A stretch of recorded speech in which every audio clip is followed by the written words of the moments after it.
Okay, hello. I suppose I'm back. It feels like it's been for forever, but I'm finally back from Chicago, and feeling a little bit better. So I'm gonna go ahead and do a little bit of streaming. I got myself a new boy, this lovely boy right here. So happy to finally own him. I've wanted to have this captain for quite a while now. Finally got him. He came in today, so I'm gonna do some spraying of him to get him ready to paint. I think he's a neat looking model. So let's go ahead and get to it. I'm going to mute for a minute so that I'm not dealing with the noise being recorded via the hairdresser or the hair dryer and the airbrush. But I am still here and good to go.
Normally I would talk a little bit more, but like I said, I've got a lot of loud noises happening, so I'm just kind of keeping the mic off to allow, so I don't have to keep bouncing it back on and off.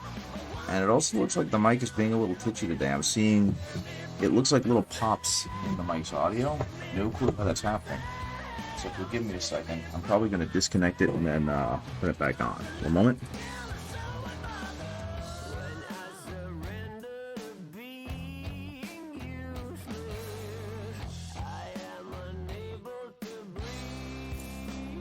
Okay, hopefully that fixed that. I just disconnected it and reconnected it.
Okay, I think I'm done with all of the airbrushing and whatnot. So, oh, Camo is got a new update. That's why. I don't really care about that right now. Well, anyway, now that I'm done with all of the airbrushing, I'm going to go ahead and start working. Just the basics, and it's all base coat, so nothing too complex, nothing too demanding technically. I've been waiting for this model. I've been looking at this model and waiting for him for a couple of months at this point. I decided to do an entirely firstborn Space Marine army a few months ago, and have been slowly working my way towards that goal. And even though, you know, he's not the last piece I need, he's definitely helping me get closer to that goal. So what I'm going to be working on is him. I actually have some other things left to do, but that'll have to wait for another day. In his case, though, he's going to be my chapter master. He's going to be my captain, my warlord, pretty much everything. And I'm personally very excited to own this model, simply because I feel like he is a fantastic model in terms of how he looks. Obviously, he's entirely Imperial Fist, which helps out a lot and just gives me indescribable joy, because everything about him is bespoke Imperial Fist. As anyone who's followed this channel knows, I'm a big fan of the fists, and so having a captain that is very explicitly designed to have Imperial Fist shoulder pads and Imperial Fist shield, and you know, everything about him is just completely 100% Imperial Fist. So I'm pretty excited that that is what's going to lead my my army. I've done a lot of 3D printing. Most of my army is 3D printed, but I've done a lot of 3D printing to make sure that it is very custom Imperial Fist. So hopefully that'll show out as I continue working on him. So yeah, I am hoping that I end up making a good showing of it, and he ends up being a fantastic looking model.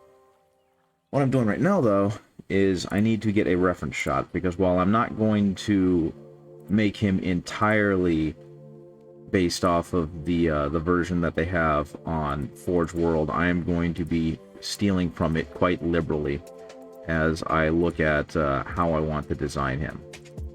To be completely honest, it's going to be close. I kind of wish I had gone with a different face for him, like an actual face, as opposed to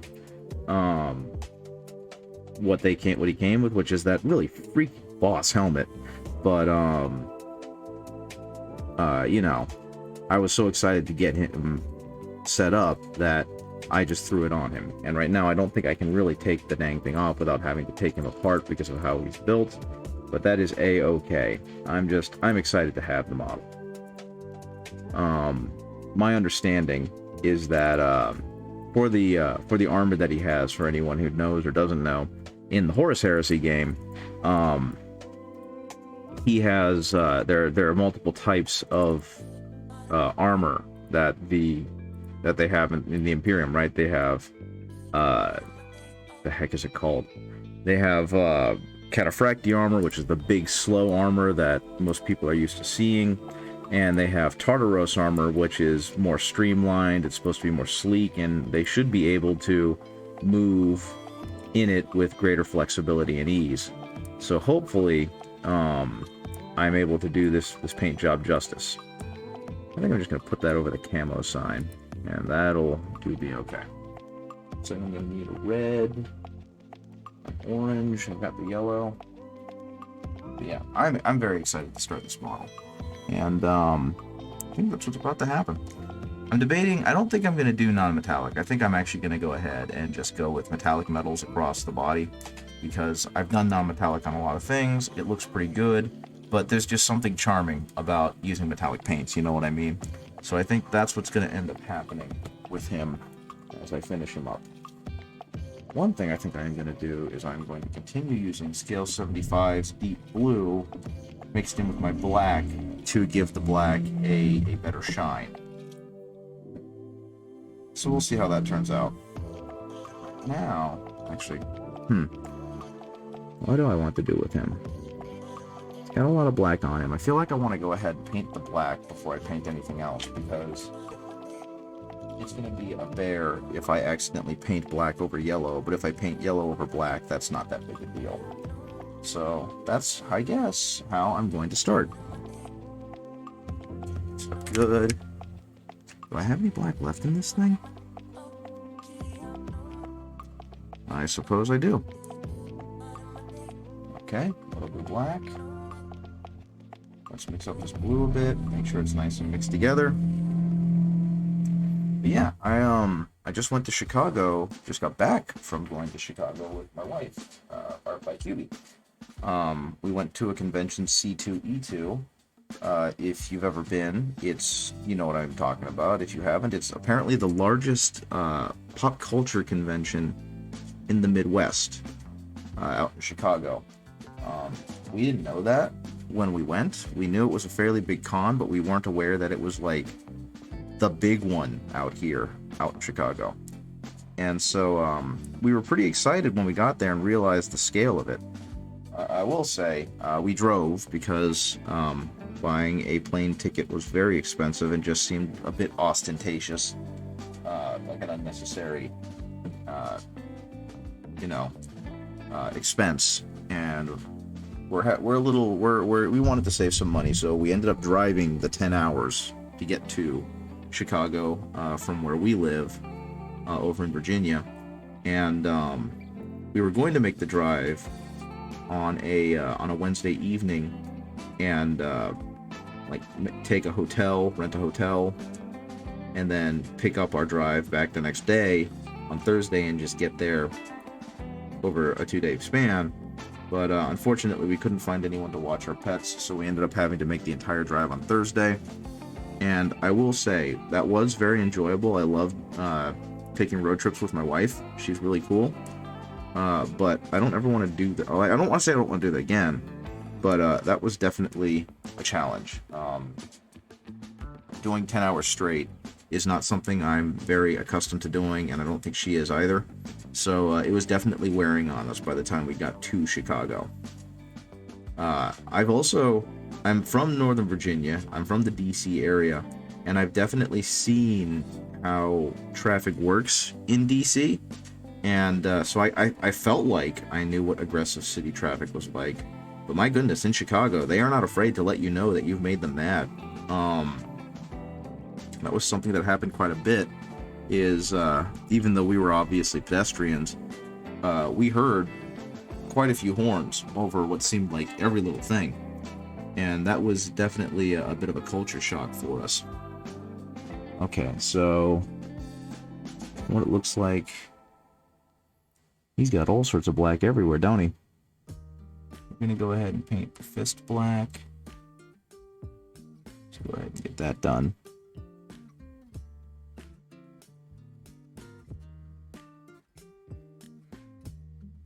And I'm going to use this slightly beaten up Citadel brush for most of the gross stuff.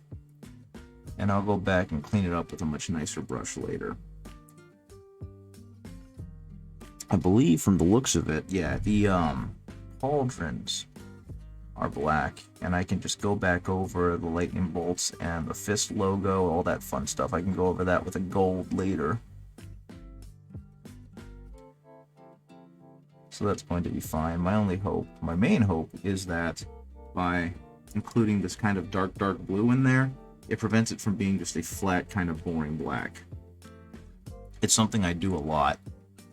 If you've ever been on my channel, if you've ever seen my channel, you've probably watched me do that before. It just gives it a little bit extra flavor, a little bit extra dimension, and makes it so the black isn't just straight black. Okay. That in there. I guess my next thing is, how do I brighten the color back up for the high spots in the model? I'll have to figure that out later, I suppose.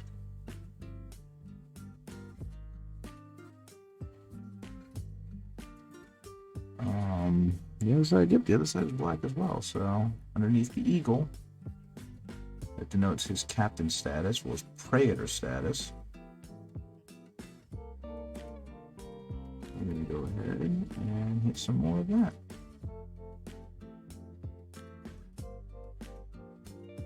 Now, something that I've kind of found out and I'm a little bit embarrassed about is apparently my brush maintenance is absolutely abysmal. I've tried to keep them, you know, better conditioned, better treated, but it just seems like no matter what I do, I'm going to abuse the ever-loving crap out of my brushes and they're going to look awful very soon. That's kind of what happened with this one. This was a decently nice Citadel brush, and now if you look at it, it definitely looks like it's seen better days. I can't make a point with it anymore because of how much I've put it through. So be good to your brushes, guys. Treat them better than I treat mine.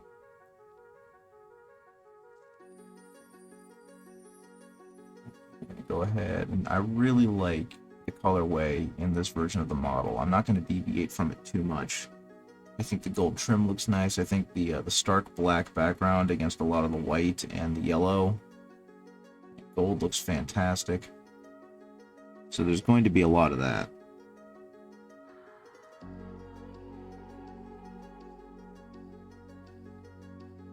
Across this model.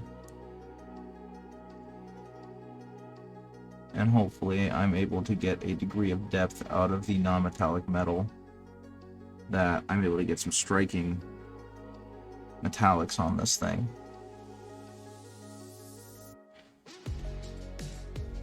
But anyway, going back to C2E2, I'm kind of tickled by the fact that I've been to enough conventions now with my wife that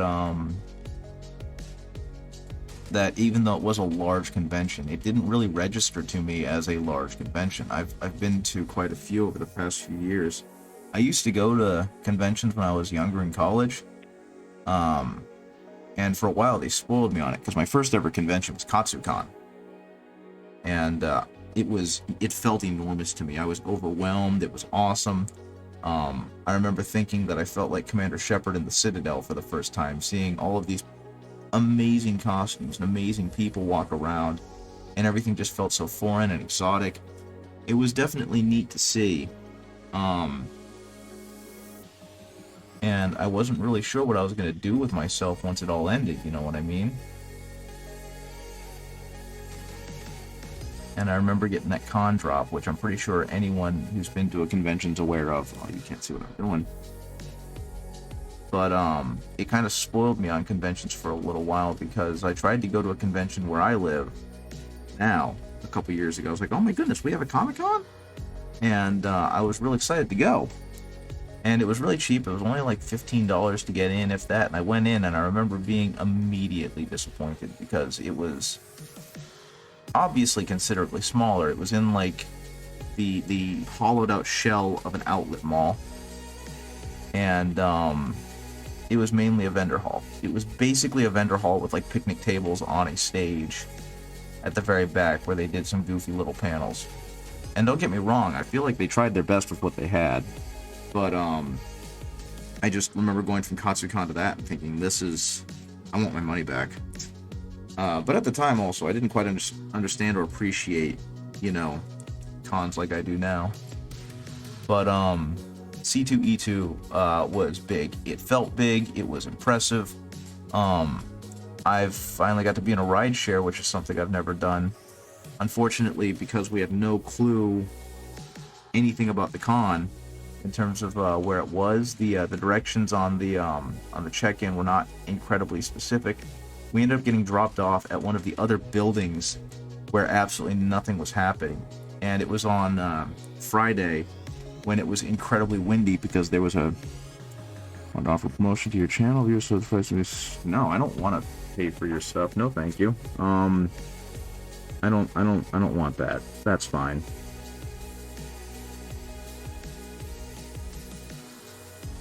I'm not here for promotion, and I'm not here for clout. I am here to talk about going to conventions and paint little miniature figurines.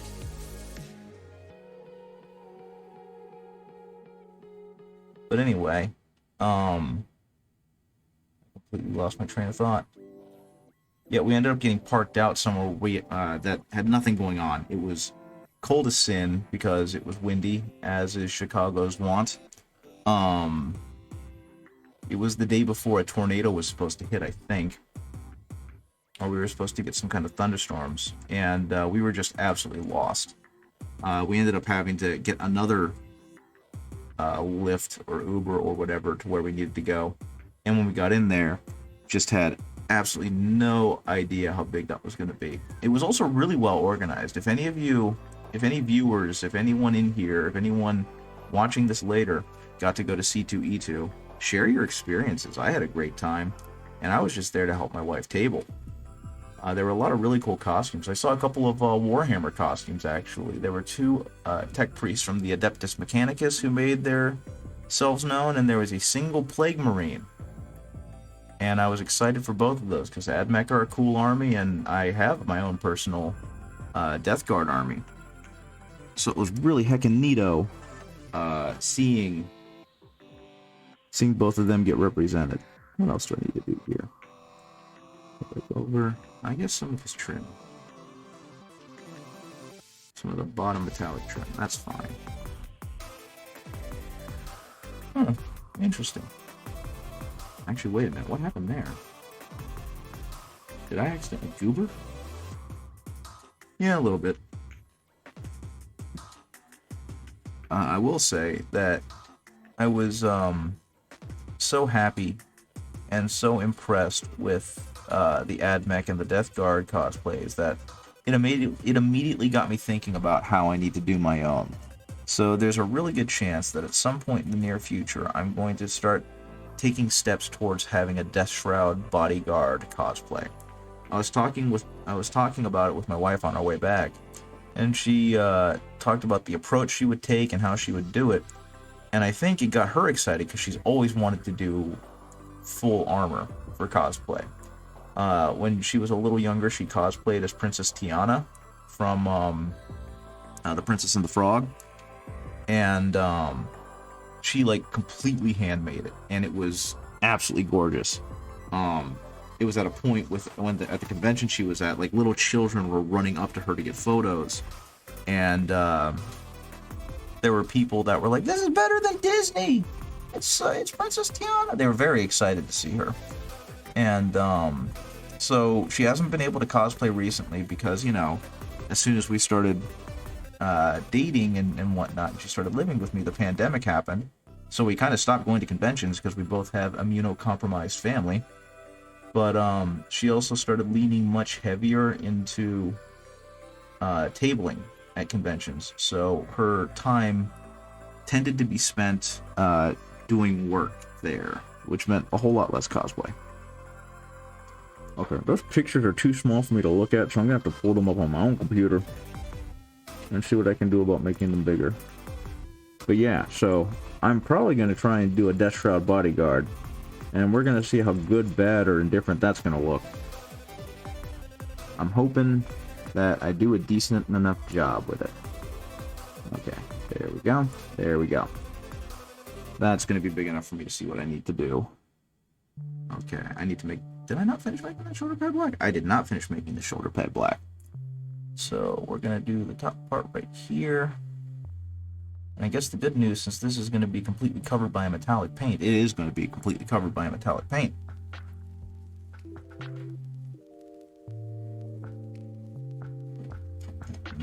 There we go. What else we got here? Yep, okay. It looks like his, I guess we'll call it a Maltese cross. I don't actually remember what it is. Oh, and the fist. Okay, so the entire part up here is going to be covered over. Fantastic.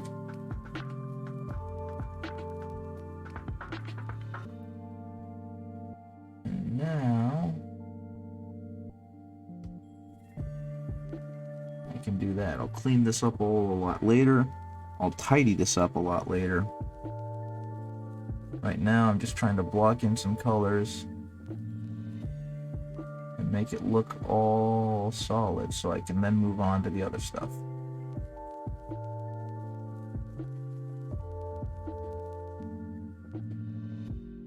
biggest fear is going to be painting the yellow. I've painted enough Imperial Fists at this point that I should feel pretty comfortable, but yellow is always a daunting task, you know what I mean? It's definitely not one of the easier colors. It's DVCU, to quote a Game Grump. But, painting it to look convincing so it isn't just like a block of cheese is always tough. We're gonna see how I do, though. I think I'll be fine. What next needs to be... Because a lot of this ends up being gold. Like, a whole lot of it. Like, the border is gonna end up being silver, which is gonna look great. The fist on his chest is gonna be black. Pauldrons... Well, it looks like on the inside of the pauldrons they actually have it as black. I really like that color contrast. So what I'm gonna do is I'm gonna be a bit of a jerk. And I'm just gonna block that all in. Just completely, utterly destroy those pauldrons with that black. And then when I go back over it with the gold, because of how thick, densely pigmented it is, it should be fine. There we go. What else needs to be black on the lad? It looks like they went ahead and made his, interesting. Interesting. It looks like they made some of his trim black? Yeah, I suppose so. I'm gonna go ahead and make that trim very black. Hopefully this is still... I'm blocking my own camera view with my reference photo. But hopefully this will all read okay. Please, let's see if I can get... Especially with my... There we go, perfect. Can't really see the other one. Let's see. Okay, so all of the leather on him is also black. I was going to just go with a basic silver, or I mean a basic like leathery brown, but I can definitely see why they did that. So I think I'm just going to follow suit. I think the black leather is going to look really good as a pop against the yellow. Good choice by Games Workshop, by whatever the heck they're called, Heavy Metal Painting.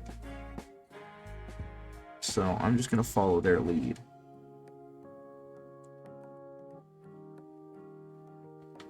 Okay. See if I can get under there without messing anything else up. Looks like the answer is yes. It looks like as well, I think I'll get that later, but it looks like a lot of the trim around his groinal area is also... Actually, I think I'll just go ahead and get that now. It's also a black, so let's add some water to that. Pull some of the moisture back out of my hand. And first, actually, I'm going to go ahead and get his belt. Because as it shows in the photos, his belt buckle is black. And everything surrounding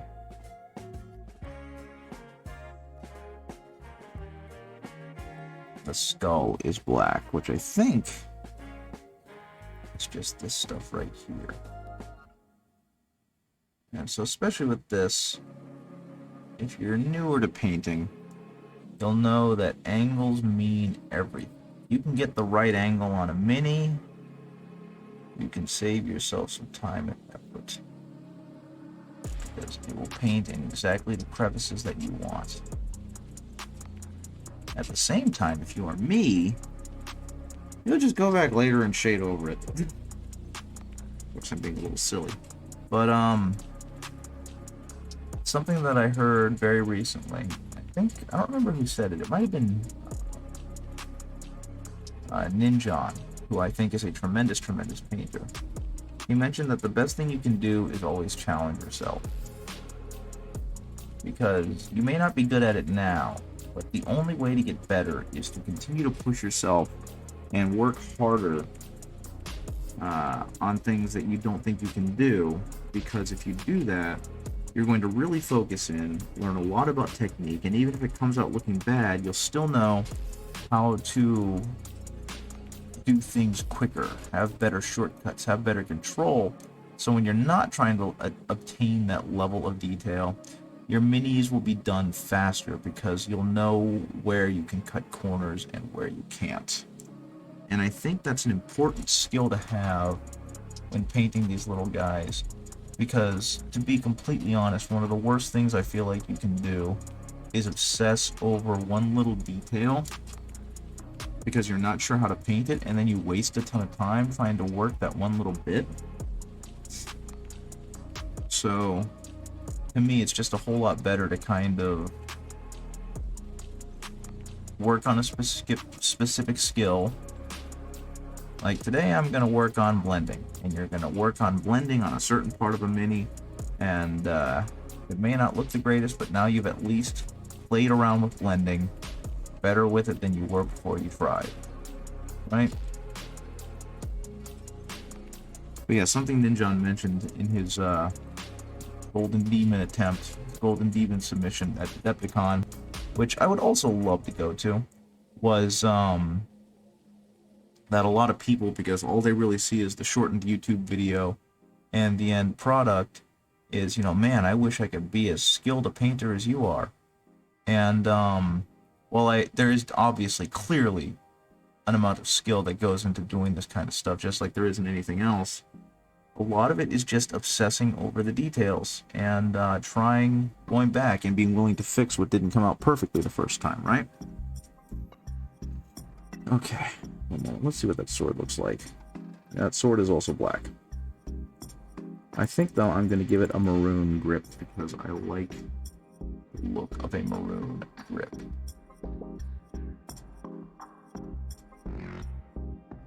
Okay.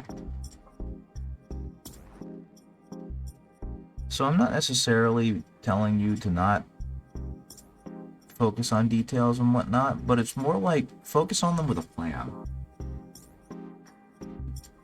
Practice a skill first, and then apply what you've learned from that skill on that detail. So like if I was trying to paint that gemstone in the middle right there, I would almost definitely do so by learning how to paint gemstones. I would look up a tutorial, I would study how someone else did it. I would just kind of try with intent to figure out how to do so, and then I would see what I can do about trying that skill, and that's where I can futz around with it, and that's where I can learn. If all I do is go, I want to paint that gemstone, and don't look it up, don't try and learn anything, then all I'm going to do is waste my time, which is never fun. Wasting your time with this stuff is never ever fun. I'm going to be so livid with myself if I manage to just paint over every last little detail bit that I'm doing in black right now with the yellow.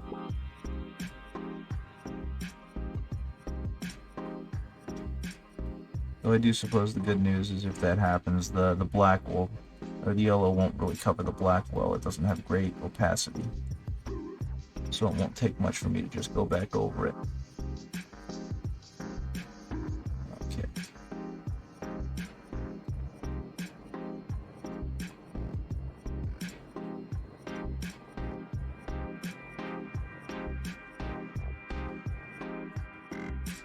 I was considering streaming earlier today, but after driving for a combined 20 hours and kind of slowly recovering from my chest pain, I decided that I was going to take the day. Thankfully, because of the medication I'm on, I've been feeling considerably better, and that means sometime soon I should be able to get back to streaming more regularly. Most of my followers, most of the people who tuned in regularly for me were over in Europe. And I'm pretty sure right now all of them are asleep. Or at least getting close to it, because it's like midnight at the earliest. So I know I'm kind of just like shouting to the wind right now, but that's A-okay.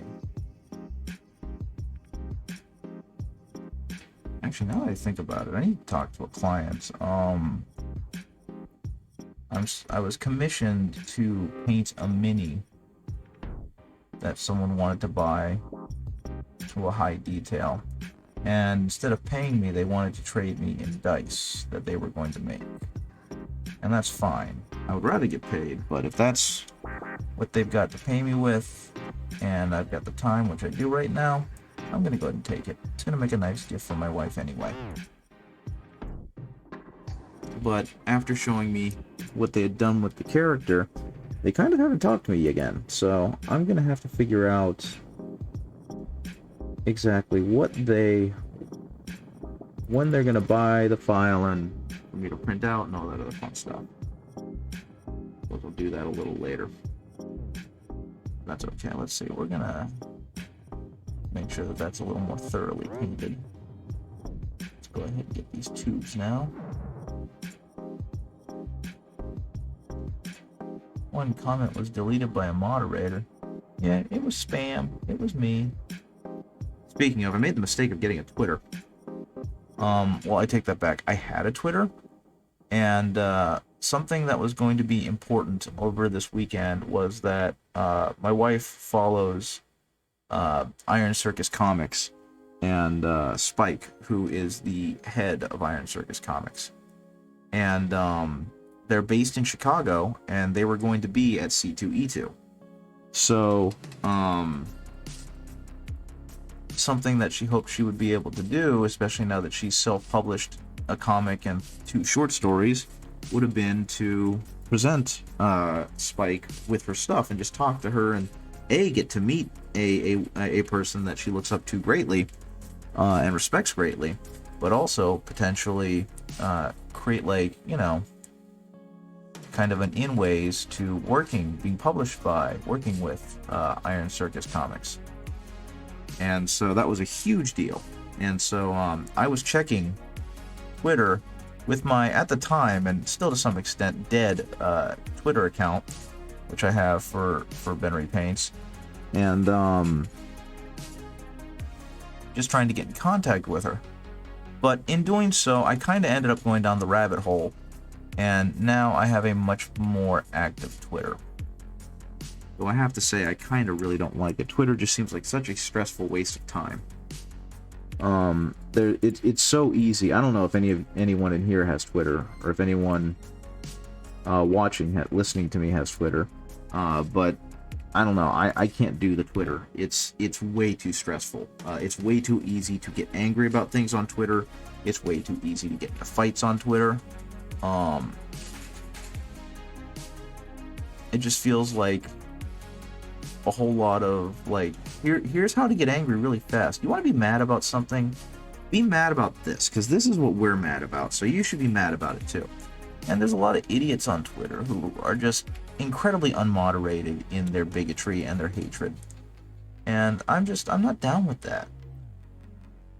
I started following a couple of people on Twitter because I realized one of them was an artist, a mini painting artist that I really like, because they do all these great LGBTQ and queer themed paint schemes for their Astartes, their Space Marines. And it's like, oh, cool, representation, fine, great. But they also do a really good job. They have some of the creamiest blends I've ever seen, which is one of the grossest phrases in miniature painting as far as I'm concerned. But they had these incredibly smooth blends of their layers and their colors. Technically, it's an incredibly beautiful paint job. And so I follow them because I respect that. And I guess because the algorithm picked up that I like them, it started showing me tweets from someone else who is very queer friendly, that is of the Warhammer hobby, and just the kind of vitriolic hatred that they were having spewed at them on a near constant basis by a couple of trolls. And of course, that got my dander up, because I'm like, why are you talking to people like that? Screw you. And so I started getting upset. And then that just led to more and more and more. And I just realized, man, I'm really worked up and angry over nothing. And so I just blocked them. So I didn't have to look at or see or hear them anymore. And I don't know if it's just a stand your ground kind of thing that this person was doing, but they've continued to argue with them and mock them for being essentially a fascist. And I don't mean that in like the straw manning version that uh, people like to point at, uh, liberals for using. Though I don't think they are using it improperly. I'm pretty sure that trying to deny someone their rights is fascism. But that's another story. But yeah, like this dude was actively took it as a compliment to be compared to a former fascist politician in Britain. So it is what it is. I just blocked him and decided that it's not worth my mental health. I'm already anxious enough. I don't need to be more anxious by social media. So I guess, I don't know. I'm debating if I want to keep it, if I want to get rid of it. I think I'm just going to stick to liking stuff that my friends have and promoting stuff that my friends have, and otherwise just kind of using it to keep in contact with people who might want my painting services, or with people that I think are neat. But yeah, it's too easy to get angry. I already have blood pressure issues. I don't need more.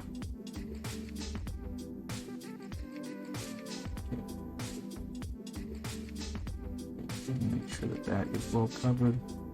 I will say, one of my favorite things, and it's like I really don't need to keep collecting these captains, because I have like 3 now, and I could just be using any one of them. They're all on the same size base. There's no real reason for me to have so many, but I love painting capes. The flowy fabric on capes is immensely fun to paint, and I thoroughly enjoy it. So I think what it really is yeah, I didn't have to buy the Imperial Fist guy and have a special bespoke Imperial Fist captain, but I got a chance to paint another cape. So how bad can it be? Okay, that bit of the cape needs to be better painted in. Hopefully that's going to do it. I'm getting to a point where I'm painting things no one can see. Can they? Oh, part of this that you can see. Though admittedly, if you're looking this deep into the model, then you're just kind of searching for things to criticize. Either that or you're appreciating it and wondering if I was able to get that far. And today the answer is going to be yes. This is also why this brush looks so beaten up. I do dumb stuff like that. How to not maintain the point or the tip on your brush. Jam it into narrow crevices. All the time, everywhere. Okay, what else can I do to this character before I need to really switch over? Well, I suppose I gotta say those crosses did not turn out quite as good. The ones that are holding up the pauldrons are definitely not as nice as the ones elsewhere on this lab.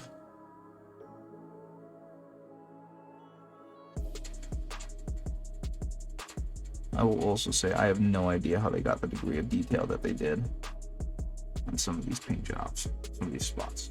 So that's going to go over here. I'm going to go over to a smaller brush once again, and let's go ahead and carefully get joints.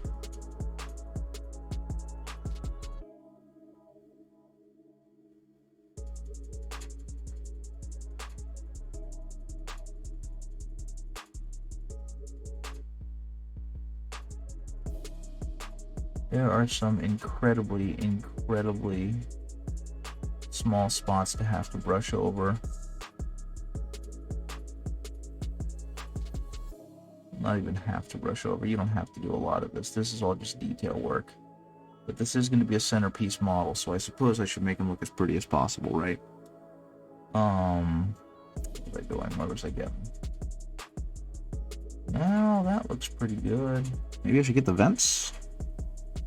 Yeah, I think I'm going to go ahead and paint the vents a different color.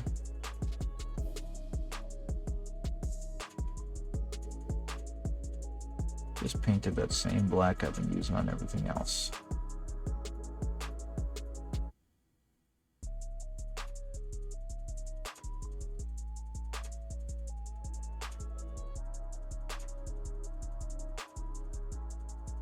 yeah, I had a pretty good time at the con. Got to meet some new people. Got to just see how big a con can be. Got to unfortunately listen to a bigot be a bigot, which was very, very unfortunate.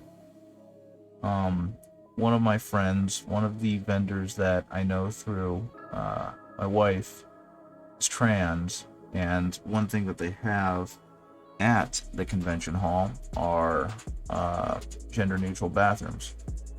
And it's a pretty simple concept, just everything is stalls. You know what I mean? All the bathroom stalls are stalls. There are no urinals. They all have working locks. And since there's like, you know, at any given time, 10 to 20 people in each bathroom, you've kind of got that built-in security, right?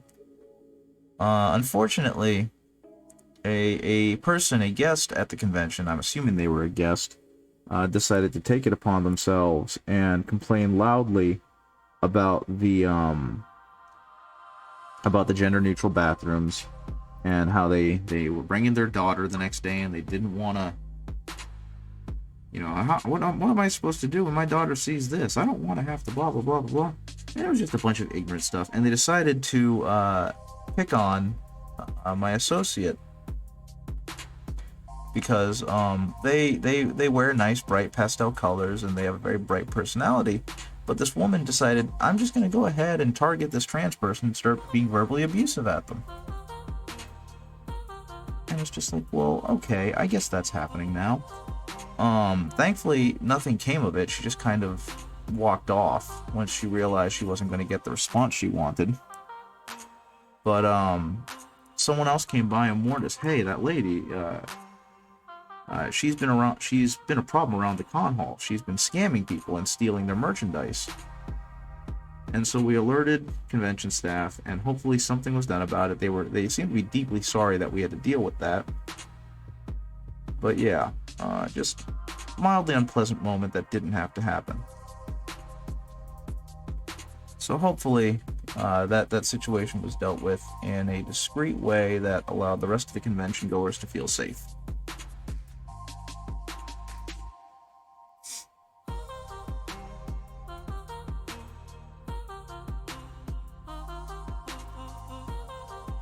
I don't know. I take umbrage with people like that.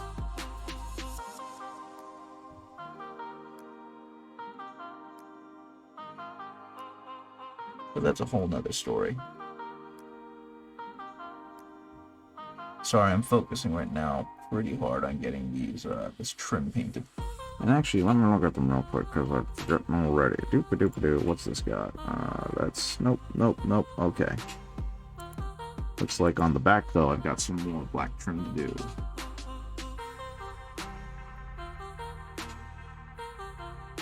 This is going to be one snazzy-looking Space Marine, I'll tell you that much.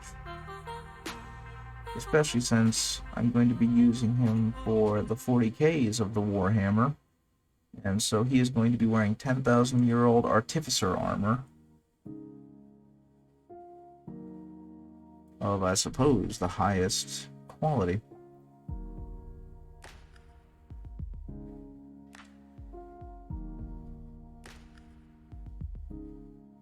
The implication that they would be using 10,000-year-old army is always tickles me. Though I suppose, as mentioned, that it is supposed to be a story of stagnation. So that does make sense, I guess. It doesn't, but that's beside the point. It is fun to muse about. I also got to watch Arbiter Ian and Mira talk about Horus Rising, which is the first book of the Horus Heresy, and one that I read like 2 years ago. And it was neat listening to them talk about it, because Arbiter Ian is friends with Mira, obviously, and got her into Warhammer via the Eisenhorn books. And I have not read the Eisenhorn books. I've actually only read one 40k book, which was Belisarius Call, The Great Work. It was fine for what it was. It was a story about Belisarius Call, who's been around for forever, so he had a whole bunch of neat experiences and whatnot. But all the Space Marine stuff in it was typical Space Marine fare. And I guess one of the big, I don't want to call it issues, one of the big things about the book that is fairly commonplace amongst 40k is that it was very much the, in the grim darkness of the future, there is nothing but war, right? And something about the 30k novels that I really hadn't noticed was that the theme of hopelessness doesn't cut as deep as it does in 40k. There's still attempts to restore the Imperium. There's still attempts to do good, and people who believe in the good that they were doing. And there's a lot more of that in there. And so it's not quite as dark and just what's the word I'm looking for? Hopeless. You know what I mean? As the 40k books, I suppose. So it was really neat to read, or to get a second kind of thought on it, given that it's been so long since I personally read it. Okay. I think, but I'm not sure. I think that's about all the black trim that I need to put on this character. Don't switch to the new audio device, please. And so the next thing I think I want to do is I think I'm going to go a little bit backwards, and I'm going to put on the gold trim.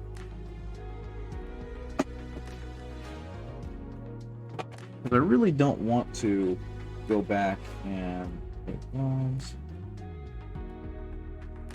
I don't think I want to go all the way back and do all these individual highlights before anything else is put in here. Because if I do that, it's going to drive me nuts. I know for a fact I'm going to mess it up. And when I do, I'm going to lose my mind when I've accidentally painted over parts that I didn't want to paint over. Okay. And what part of you? There's a lot of you that's going to be bronze. Holy moly. Bronze, but you know what I mean. We're going to paint all of this a bronze as the undertone.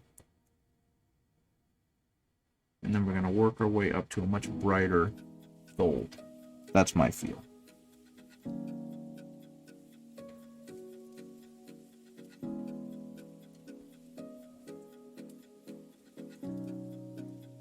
And hopefully I wasn't wrong, and the metal flakes will do an okay job of covering up the black paint.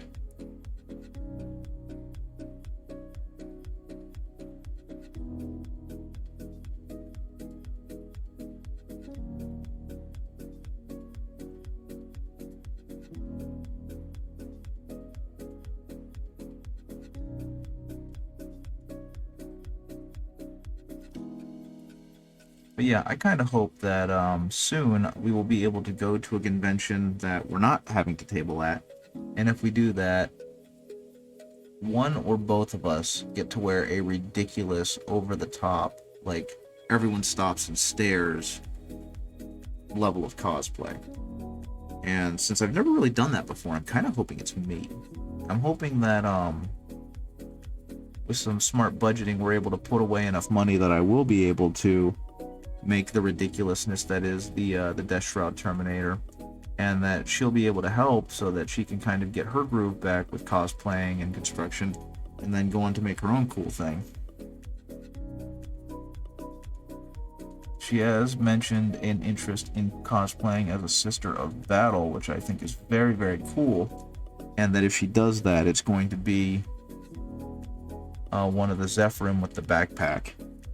And if that happens, I'm just going to cry tears of joy, because that's just such a cool cosplay, and I'd love to see her put forth the effort to be in it. Okay, I've made a mistake, because it looks like these lovely people went ahead and dotted each one of these with a dab of black paint to really set that there's going to be shadow in here. So I'm going to be a bit of a bum, and I'm going to do that as well. But I'm also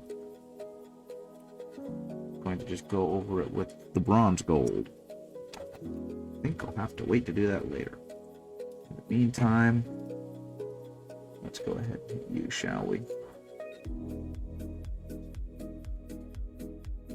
So one of the biggest problems of my setup, the way that I'm set up right now, is that to get the light that I need to do all this painting, I definitely have to have it really close with the current specific light that I use, the brand that I use. And unfortunately, it is just close enough that my paintbrush hits it every time. So, you have to deal with that eventually. Okay, so what I'm going to do here is I'm going to basically dry brush.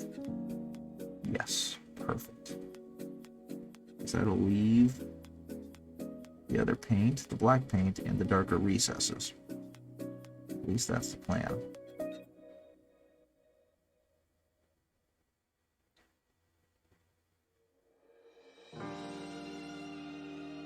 Okay.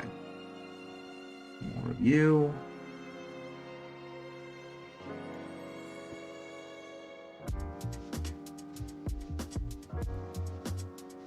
Across there. Beautiful. That's exactly what I was looking for.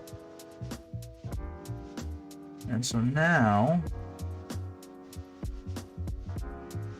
I've got this fairly nice gold color, bronze color, with the deep shadow, which is exactly what I was hoping for. Let's see if I can replicate that success over here. Because I want to reiterate, as any viewers have probably noticed, having a channel does not equate to being, you know, an absolute master at whatever craft you're showing off on said channel. And I am a middling painter at best. So I'm kind of teaching myself a lot of these skills on the fly. But it's all turning out pretty good. So I can't complain too badly. Okay. Next one is going to have to be yield, which I can't really reach, so we're going to have to... I'm going to have to angle the thing in really weird. Did that do it? I think that did it. Aha! Did! And this is not actually a black trim up there. It is entirely gold.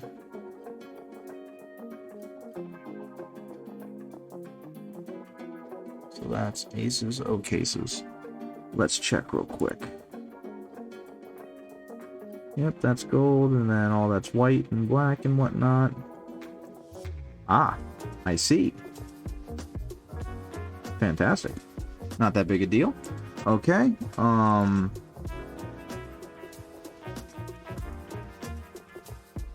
little nubbins, the little clasps that hold on to those hip protectors built into the legs, those are supposed to be black. So now they're black. Easy squeezy, guaranteed. There we go. There we go.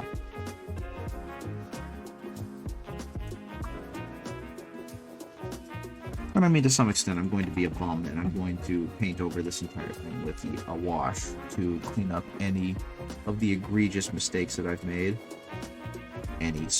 All of the egregious mistakes I've made. Okay, what else? Oh yeah, the eagle things on this one crest are going to be gold. Yep. And actually, one moment, is the actual rest of the shoulder gold, or is it just... Nope, the fist logo. Okay, all that's still good.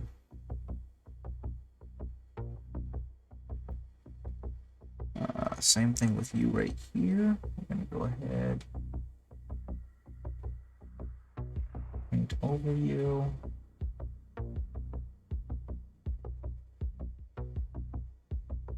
There we go.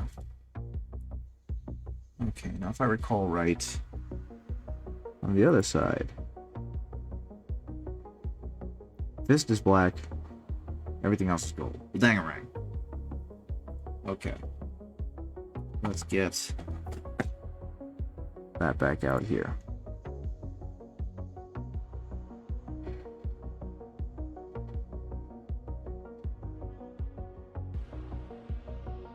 Okay, let's go ahead and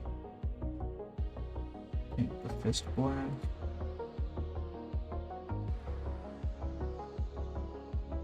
The entire thing, go all the way down. If I had realized that, I would have been a whole lot less careful with how I was doing this. Would have just painted the entire thing black.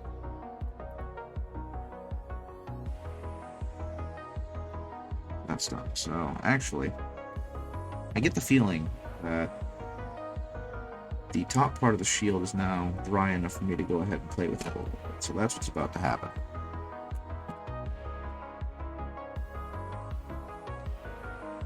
So what's going to happen is I'm just going to gently brush up across the bars.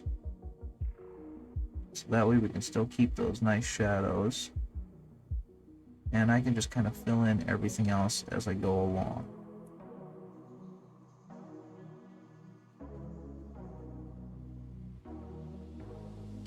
And unfortunately, it seems that most of my bronze paint is dried.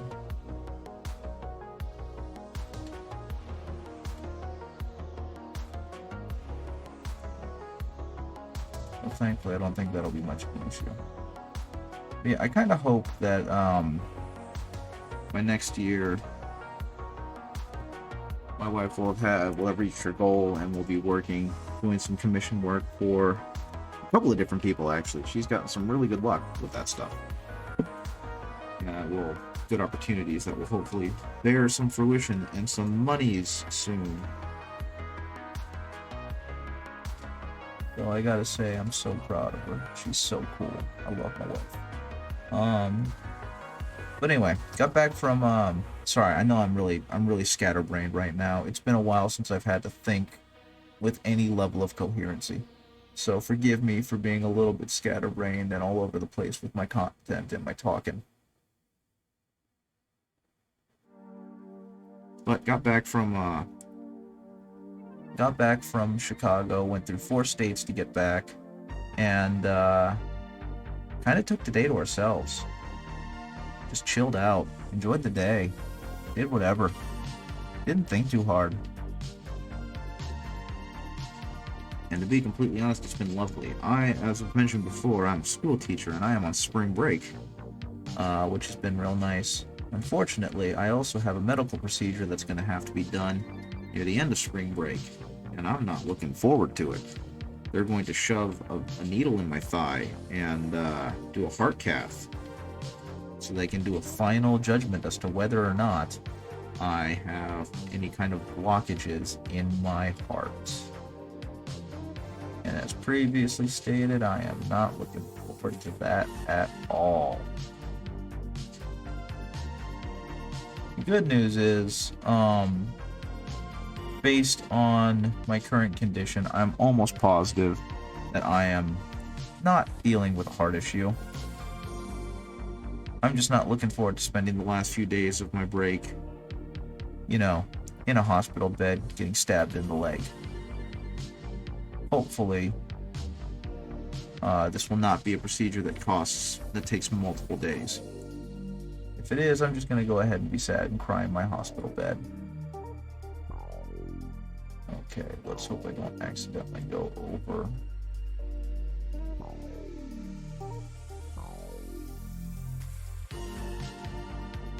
Well, it's all looking pretty good.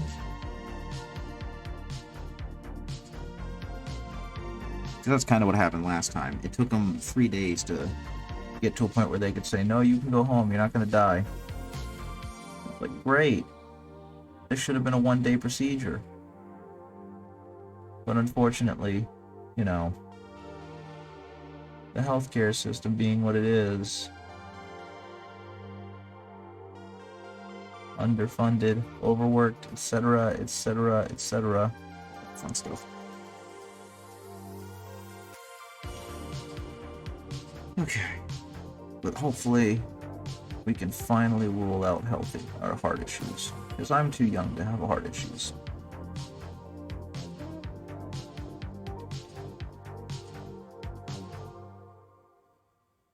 Okay, let's go ahead and keep doing that. This is actually working really nicely. I can't believe I never thought to do that before. That very baseline trick for not getting a whole ton of paint in the crevices.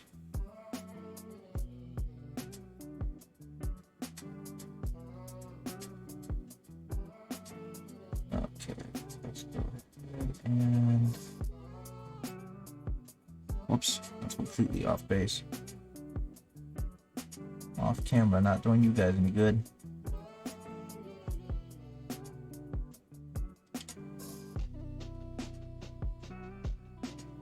Okay. Get a little bit of that. Oh dear. This entire stretch scares me.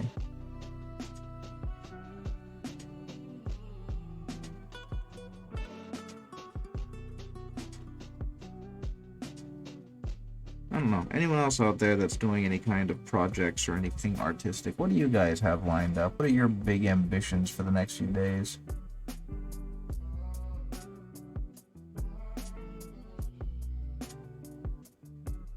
Okay. Oh man, went right over the black. That's okay. I can fix that later. That's a job for touch-up then repaints. They won't calm down and won't stop being goobers. Well, that just means they're excited to play with you again, dear.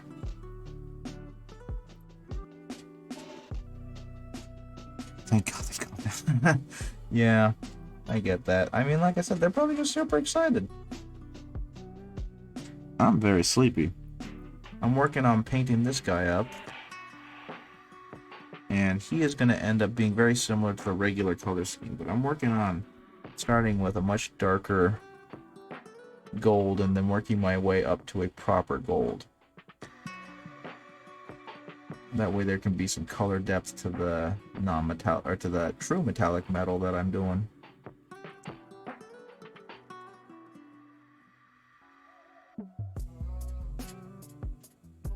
Let's hope it turns out okay.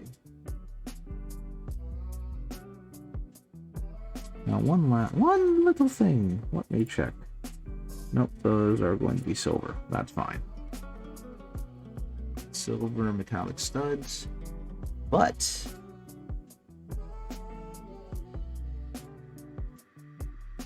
gold lettering.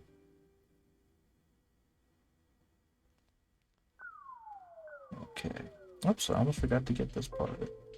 That needs to be pretty too. Okay. Okay. Okay.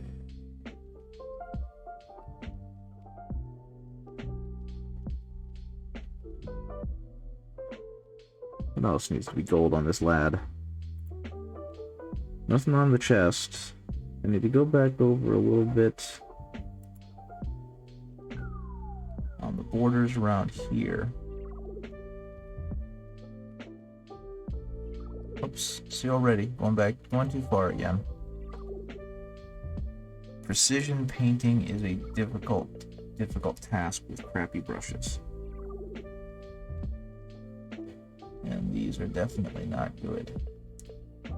Well, this one in particular. The Citadel brushes are for the most part fine, they're just overpriced.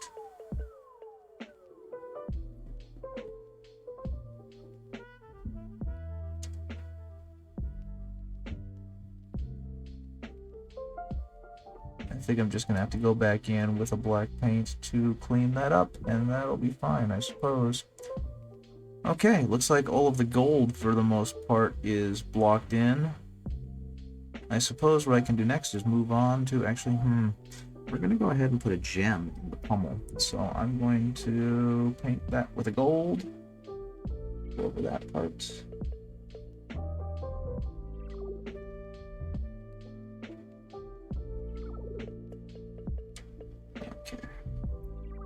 Try to stop hitting my light. Well, one of my lights. With that part with the gold. And now I suppose it's time to move on to other colors. Actually, no, I think I'm gonna move on to the gunmetal that will eventually work its way up to being silver.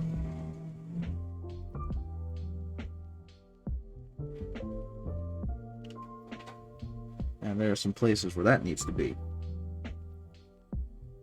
Let's see, where actually does the silver need to be on him? Oh, not that many spaces. It looks like I'm going to need to highlight some black spots with it.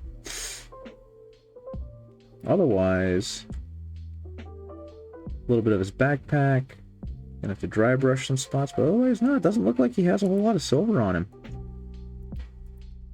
Okay, that's fine. The biggest part is going to be here on his shield, where the entire border is going to be silvered. And I suppose the good news about this is if I ever do want to try doing non-metallic metal on this, like a boss, a Giga Chad, a painter who knows what he's doing, I can always go back and repaint this in non-metallic metal. I already lost. Okay, I've already made a mistake. Because I forgot that part of... Not part of, but that... I do still have some gold I've got to go over. Namely, the lightning bolts right here. And the 8th.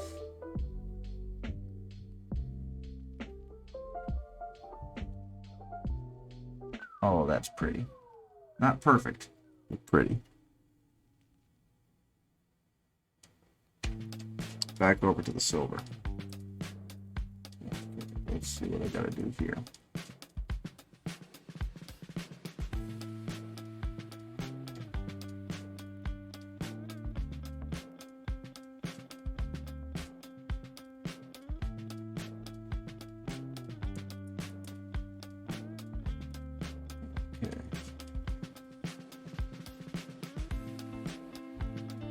I gotta say, kudos to the design team on giving this guy a storm shield.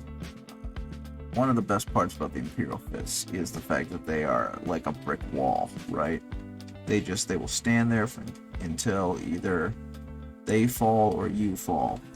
And I think that is very, very well illustrated in essentially how incredibly stalwart this model looks. He looks like a guy that is not going to go down on that day of fighting.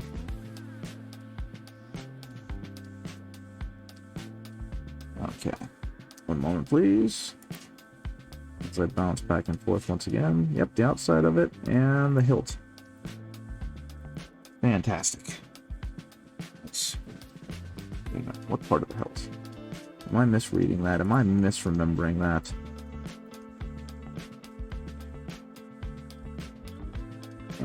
The outside part. Okay, that's gonna be a bit of a tough, but I'll just go back over it with black.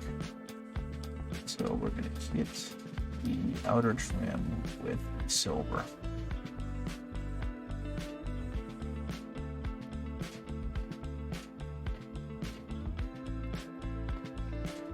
Okay.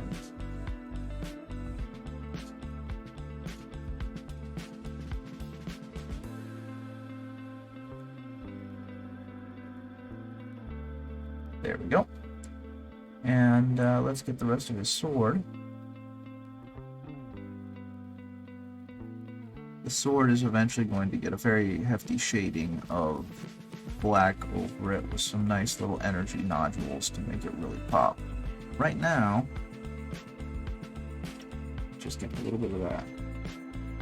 The last thing that I saw on him was his little backpack. Now, the more I look at him and the more I try and paint him, the more I realize I should have just left the damn thing in parts. Because by doing it this way, I have made life infinitely harder on myself. You know what, that's okay, I'll deal with it. Okay. So, those metal bits too.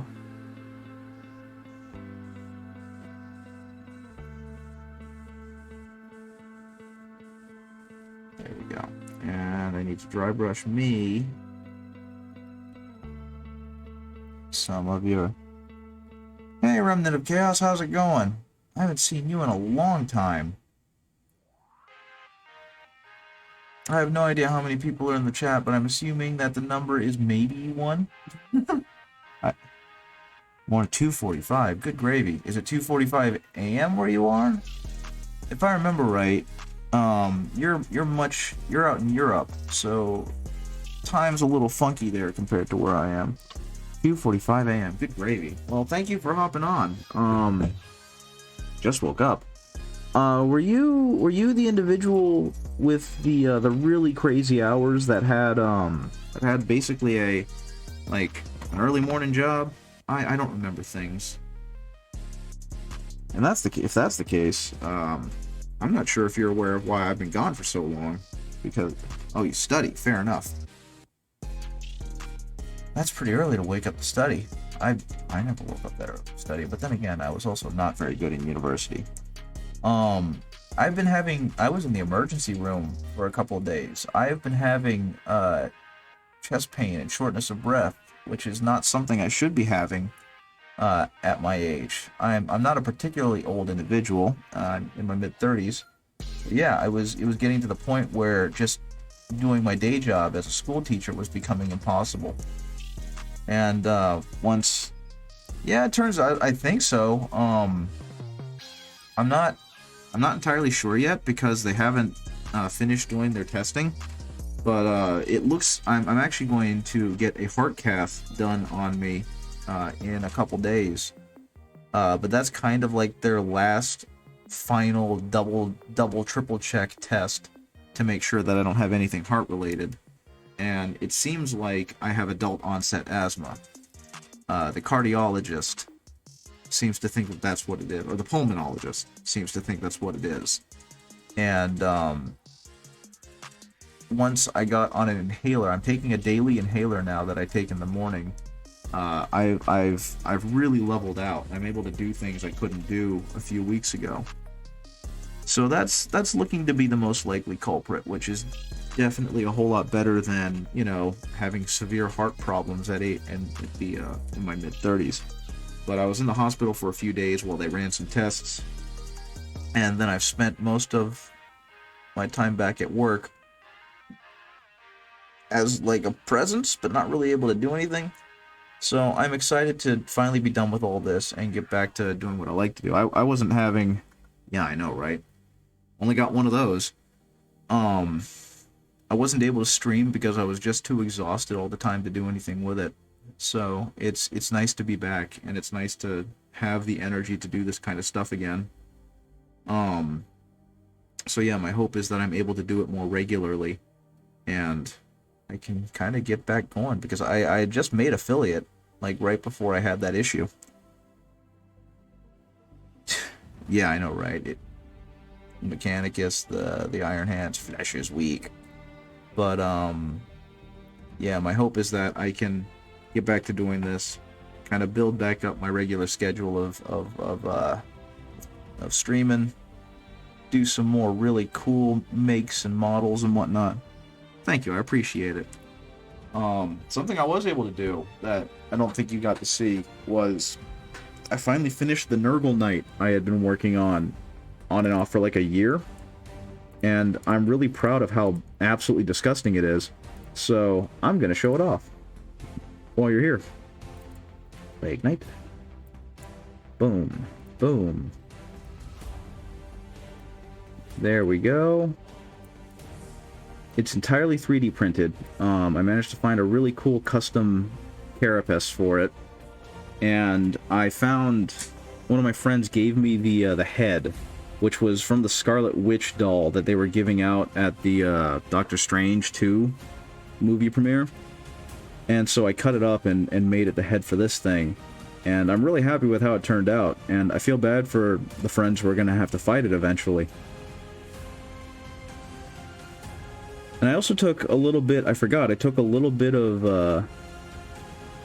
Yeah, that was the idea. I've got it held up with some... with some paper clips that I've glued into the back of the head and into the body, but yeah, it's just kind of being held out by the cables. I also have Angron's lower jaw attached to it because one of my friends got an Angron and he didn't need the second face. So, he went ahead and gave that to me, and so I carved out her lower jaw and added that thing in there. But yeah, I forgot how heavy resin was. This thing is quite heavy, and I'm kind of scared to transport it, but I do love how it turned out. I think it's a heckin' neat model. But yeah, was able to get a commission done quickly after I started feeling better. And so now I'm just kind of painting my own stuff and trying to enjoy that. Let's see. I decided a little while ago that I was going to make my my Space Marine army entirely firstborn. I was kind of tired of, unfortunately, beating the tar out of my friends who for the most part had like firstborn armies or whatnot. And it turns out that Primaris Marines are really strong in one-page rules, which is what we play. So I don't want to have Primaris Marines anymore. And so I've slowly been converting my Imperial Fists over to Firstborn.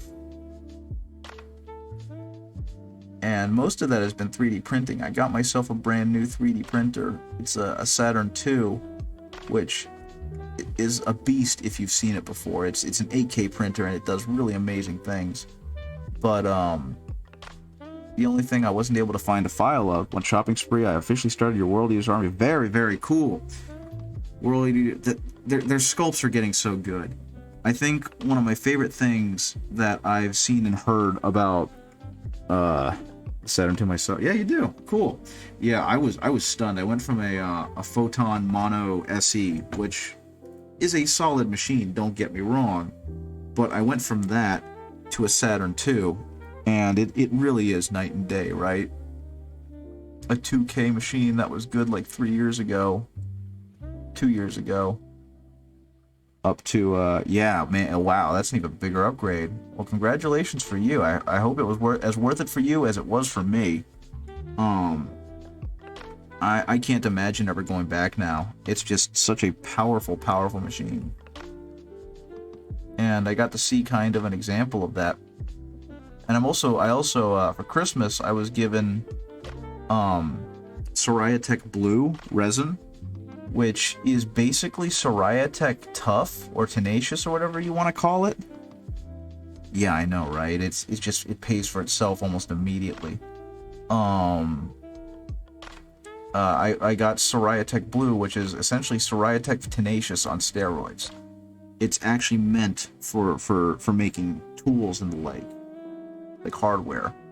And on one of the tests I saw, because there was someone who tested it, he took bolts that were made out of Soraya-Tech Tenacious and Soraya-Tech Blue, and I think just like regular Soraya-Tech, and he had them all be part of like a stress test where he put the bolt in between two loops, and then he had a machine try and pull them apart, and when the bolt snapped, he was able to measure the pound strength, whatever you want to call it. And the Soraya-Tech Blue was regularly doubling the performance of the Soraya-Tech Tenacious. And so I bought that, and I've been using it on mixing with Soraya-Tech Fast, and it's made my miniatures incredibly durable, and still having a pretty decent amount of flex on them. So that's also been like a huge boon. Okay, that's supposed to be gold with some black. So that's been really cool as well. I don't know. I've been happy with it. I need to finish printing a couple of things. I want to print a drop pod and a second whirlwind, and then my fist army will be done. I have literally everything else printed out and at least starting to paint up. But once that is done, I will have 2,000 points of first. Oh my goodness, what am I doing? 2,000 points of firstborn Imperial Fists. And that just makes me exceptionally happy. Okay, let's fix that. So, are you going Angron or Lord Invocatus for your for your World Eaters army? Because both of them are so freaking cool. I'm so jealous that my friend got an Angron. It's not possible to find the 8-bound anywhere. That does not surprise me. Probably starting with the Lord. That's fair. I remember reading that in their codex they have two different styles of play. You know, both World Eatery, but two different styles, which was them testing out the new detachment play styles that they're doing for 10th edition. You'll find the 8-bound. I mean, they're I have faith. That's all we really can have. But I mean, they are the new hotness, so I'm not really all that surprised that there are going to be issues with finding specific models, right? I can't remember what it was, but a little while ago, for the Space Marines, one unit became really good again, and then suddenly it was sold out everywhere. So I'm not really surprised that meta chasers are ruining the supply and demand. Fun thing happened though? I want to hear it. I like hearing about fun things. Okay.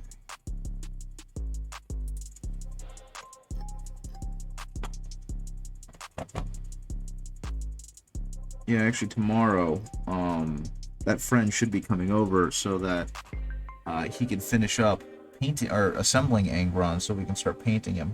I'm gonna let him use my airbrush for the first time ever, and he's gonna see just how absolutely freaking wonderful airbrushing is.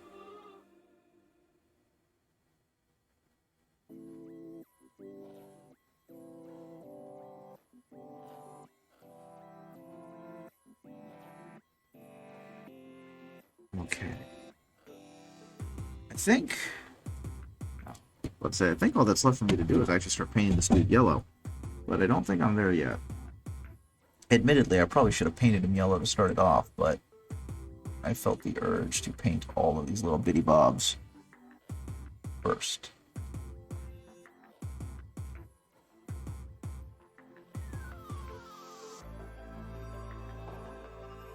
Okay, what else needs to be cleaned up and done? I keep feeling like I'm missing something. I can definitely paint that a little better.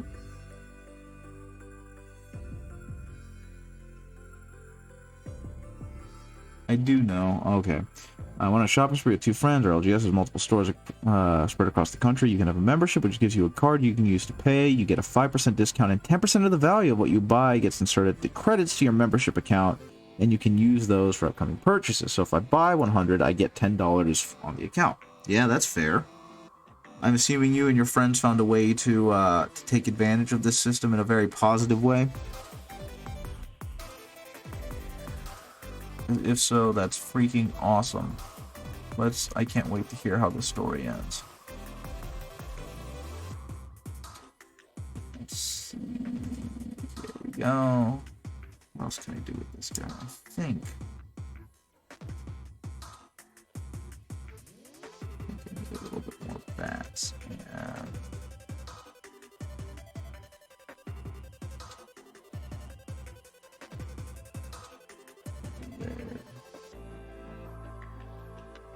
my friends don't shop at those stores that often, so only I had the membership. I asked if I could use my card when they did their purchases. That was fine. So you got oh cool. So they got the discount. You got a ridiculous amount of credit. I bet that felt good. So you ended up with like $80 extra credit. I love that feeling. Yeah, I bet that felt pretty good. Sorry, I'm looking at something and it's causing me to kind of awkwardly zoom in with the mini. That's always the best feeling when you're able to take advantage of good policies.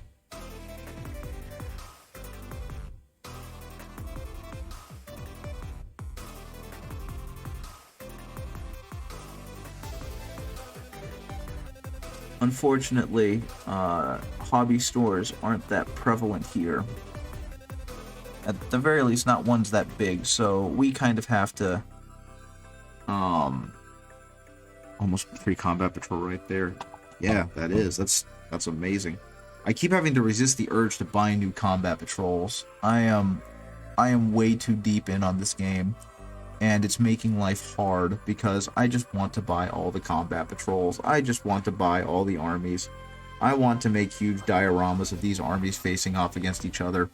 And whenever friends come over, want to play, or are interested, I'm like, okay, let me just grab a couple of these guys out of the fish tank, and then I can just have them play that way. Speaking of, I found out apparently, and this is really silly, that fish tanks are cheaper than glass display cases. At the least you can get over. Yeah, you can get 2 8-pound kits for free. I mean, yeah, you can go ahead and do that. Heck, they have. I mean, unless you're really, really dialed in on playing official tournaments, there is definitely proxies of a Lord Invocatus that you can use to tide you over until you get the real McCoy.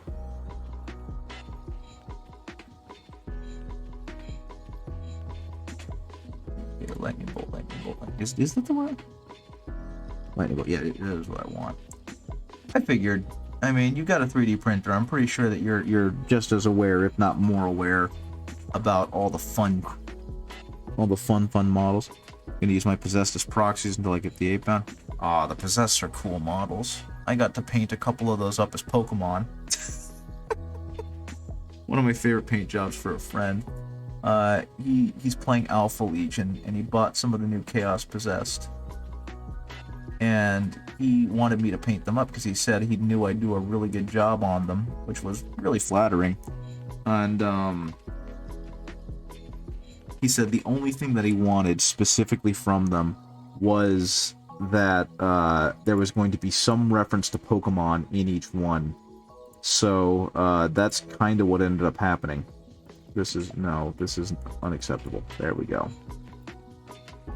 And so I got to do a really cool paint job of what is this doing? No, help police. Of the Chaos Possessed as Pokemon. Okay, I need to go back and color in those pipes, don't I? And everything else looks like it's about good. He really enjoys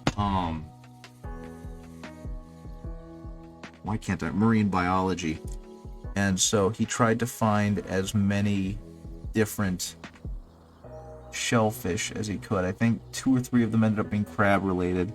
One of them ended up being a spider of all things, and one of them ended up being a Scyther simply because it had the big claw that looked like one of Scyther's claws. Unfortunately, I was a doofus and I didn't get any good shots of them, so all I've got really are cell phone photos. But I think they turned out really good. He had a special Turbo Dork paint, color shift paint that he used to okay, that's got to be silver. That he used to get that cool purple to teal to blue kind of effect on them.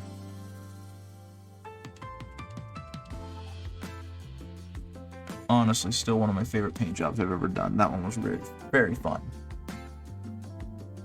Why am I'm painting this the wrong color. This needs to be silver. Man, I'm tired. Okay.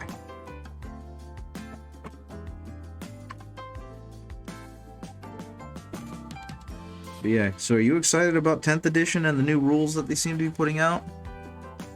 What's your take on them? I am doing this the dumbest way possible. You ended up emptying the last of the World Eaters that place had. That had to be satisfying. Just grab everything off the shelf and walk it up to the front and be like, this. All of it.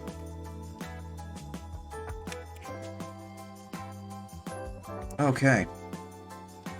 I think the next thing to do is paint the dude yellow. Karn, a set of jackals, 2 sets of berserkers. That is awesome. I think the World Eaters are some of the coolest characters in 40k. I'm in the middle. Excuse me.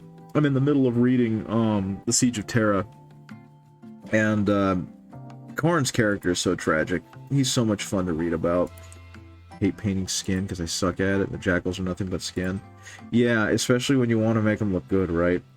I mean, I'm a bit of a bum when it comes to painting skin. I know the fancy way to do it, and I try to do it that way, and I'm okay at it. But the way I typically did, the way I used to do it was I would just use like Cadian flesh tone and then hit it with Rakarth flesh, and there you go, free flesh. The way that I've started doing it to do better with faces, because I haven't practiced doing it on not faces very much, has been like a dark purple skin base, and then just working my way up from there.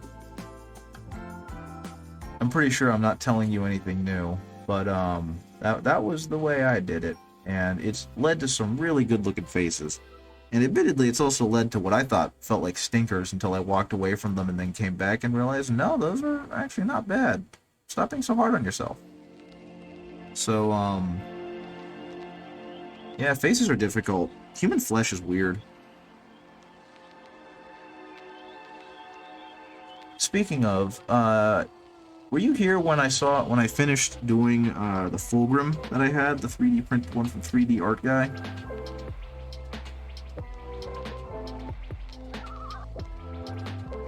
Because I don't remember if I finished that one on stream. Oh, okay, yeah. Well, I went ahead and printed another one just for funsies with the new printer. And I sized him closer to the proxy I had of Rogel Dorn, so he's a little smaller. And I was stunned, and I mean, you know this having the same printer as I do, but I was stunned at the degree of detail that that printer is able to pull.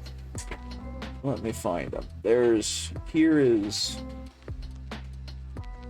Okay, so, you know, like, here's this one. Actually, let's get this other stuff out of the way. Here's that one, right? That one looks great. That one's cool. I did a pretty decent paint job on him. And, like, this one's smaller. But this one actually has sharper detail because of it being an 8K printer. And so at some point, I will go ahead and paint him again. And my goal is to do at least as good a job as I did on this Fulgrim. He's kind of washed out because of the... Let's see if I can make him less so, because of the light I'm using. But nope, he's still incredibly washed out. Let's try something else. Is he still washed out? He is still incredibly washed out. I don't know how to make it not washed out. I'm using my camera as a phone, or my phone as a camera. And so I'm not getting true color, but I am getting it bright enough so I can see what I'm doing. Why did I print those bases? No, those are base. Are these big? What are those? Something that made me really happy is that 3D Art Guy actually just recently did a Rogel Dorn. And given that I'm a Fist player, I screamed like a small child and immediately downloaded it. So once I get some new resin, and I finish printing the other things I need to finish my army, there he goes.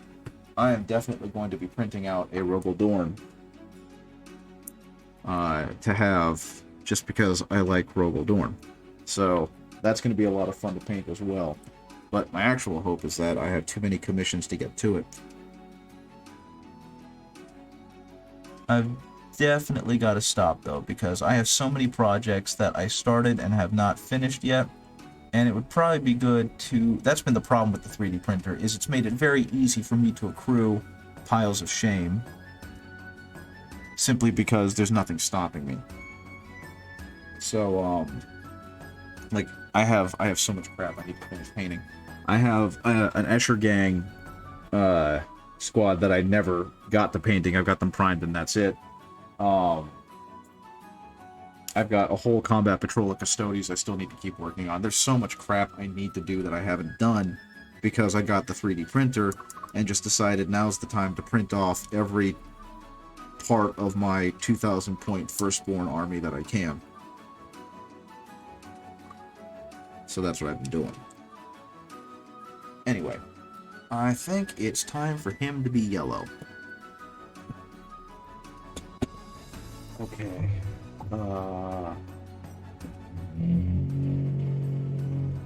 Fix up that Averland Sunset a bit. Let's go ahead and give me a whole ton of Averland Sunset because I'm going to need it. Can't find the Dryad Bark. That sucks. I stopped buying Dryad Bark just because I stopped buying Citadel for the most part. But I swear, Dryad Bark is one of the best dark browns out there.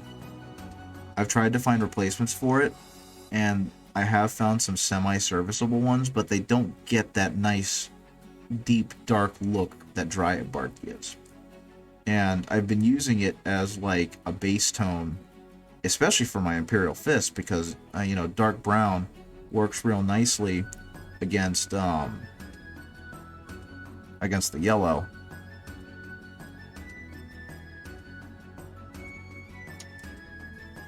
But I've basically had to resort to hand mixing uh, a Vallejo model color dark brown with it, and it doesn't look as good. That's kind of the long and short of it. It just does not look as good. Speaking of not looking as good, now that I'm putting this on here, I'm kind of wishing that I just airbrushed the entire thing yellow. What else do I need to do to him? Does he actually have... Yes, he does. Okay. I forgot to... channel line this with the black blue that I always use. There we go. Let's see.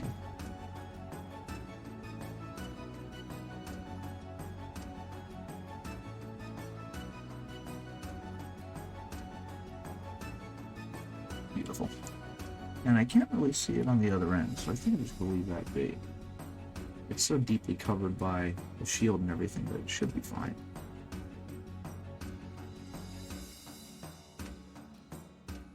Okay.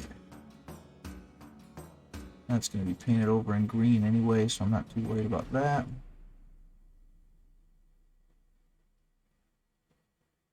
Something that I always found kind of weird was I see a lot of professional painters or painters that are considerably better than I am using pink, like reddish pink as an undertone for yellow, and it just hits me the wrong way.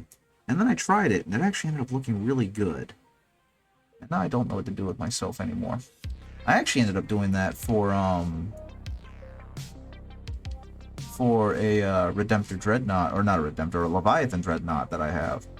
And unfortunately I did it wrong, so you can't really even see it anymore. But it was just weird. I was not expecting that to work as well as it did. It makes a really... that's what I was going for. It makes a really cool kind of pink undertone, which actually does warm well against... oh, I already did do it. Warm well against the yellow. It almost makes it kind of have an orange tint to it, which ends up looking excellent. Okay. I must have put too much thinner and flow improver in this, because this is a very, very runny yellow.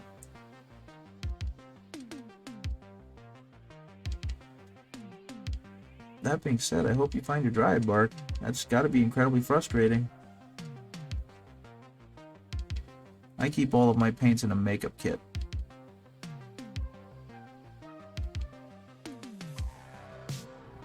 But I also don't have that many. I think I've got like 20 total that I use regularly, so it's a lot easier to transport.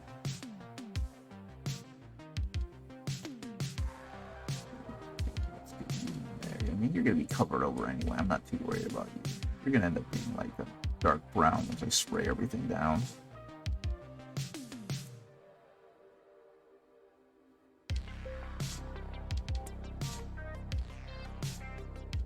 Okay.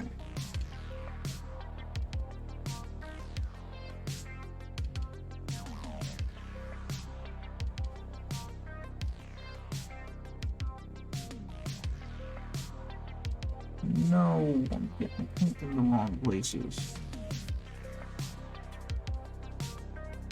I guess I could leave this black, I could just paint right back over it.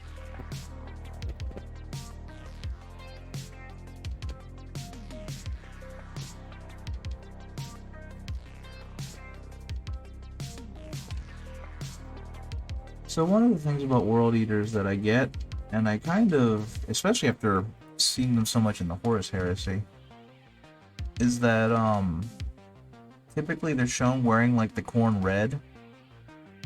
And to be completely honest, I like the just right in front of me behind the Tamiya cement. Yeah, I hate when I do that. But at least it means you can stop looking. Are you going to paint your World Eaters in the Khorne red, or are you going to paint them to be like super bloodied up white and blue? I mean, at this point they are supposed to be Khorne red, but you know. Just wondering if you're going to do anything gnarly with them.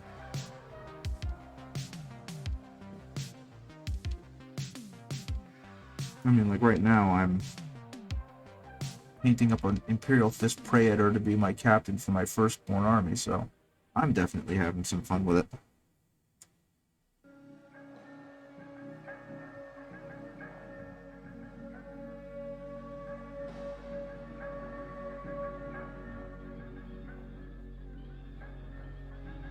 Okay. That being said, I think I asked it before, but I don't remember if you answered. What do you think about 10th? You excited? You interested? You annoyed because you just got your World Eaters for 9th and blah? What are your feelings on 10th that you've heard so far? Have you heard anything about 10th? Are you interested at all in 10th?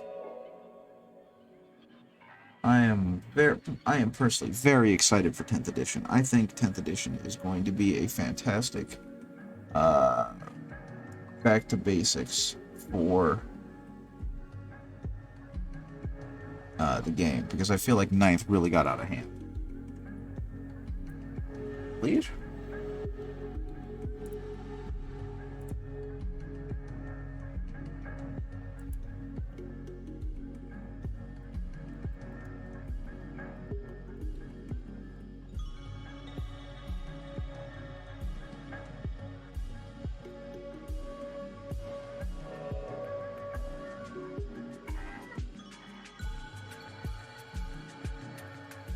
When they recently got the playing aspect of it, that's when I first started playing on it. Fair enough.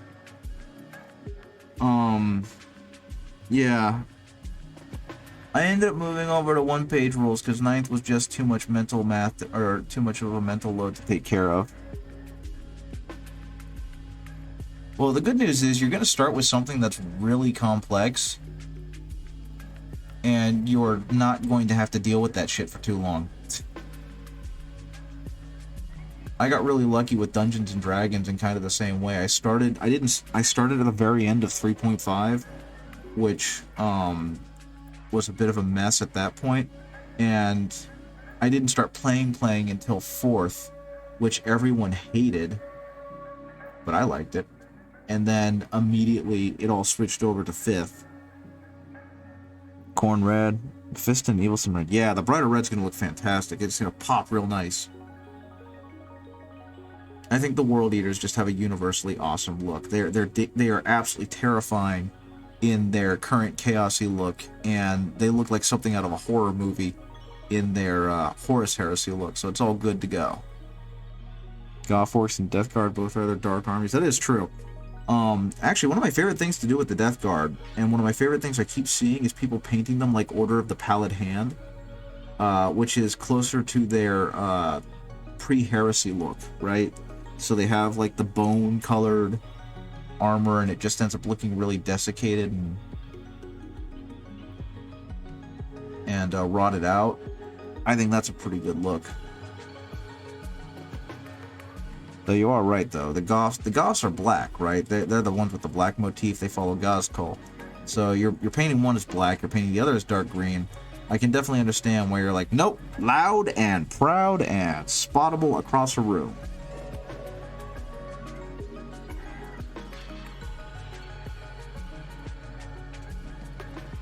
Okay. Yeah, I made a mistake. I really should have went ahead and kept this guy in pieces, because getting to some of these spots is becoming very difficult.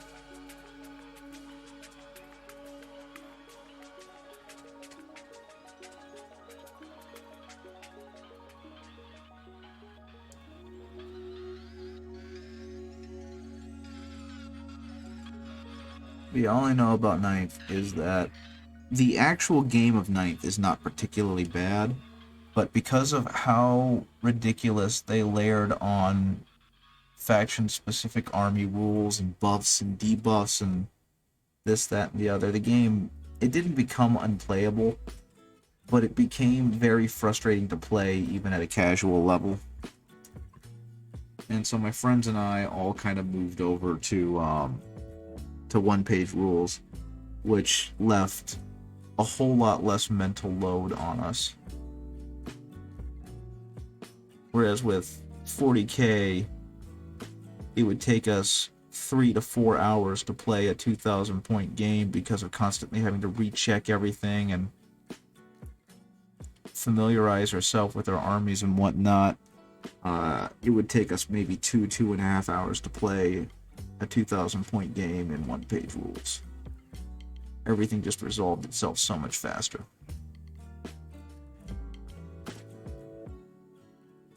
And Orcs is definitely an army I want to collect. They're the quintessential easy bad guys of 40k. I think it would be fun to build myself an army of them and just go to town with it.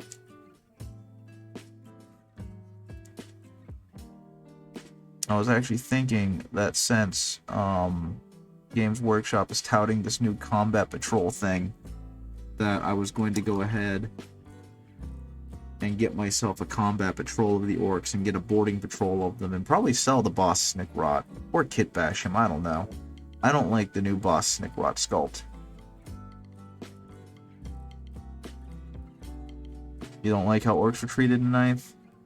I don't have an opinion either way, so what did you dislike about them? What stuck in your craw?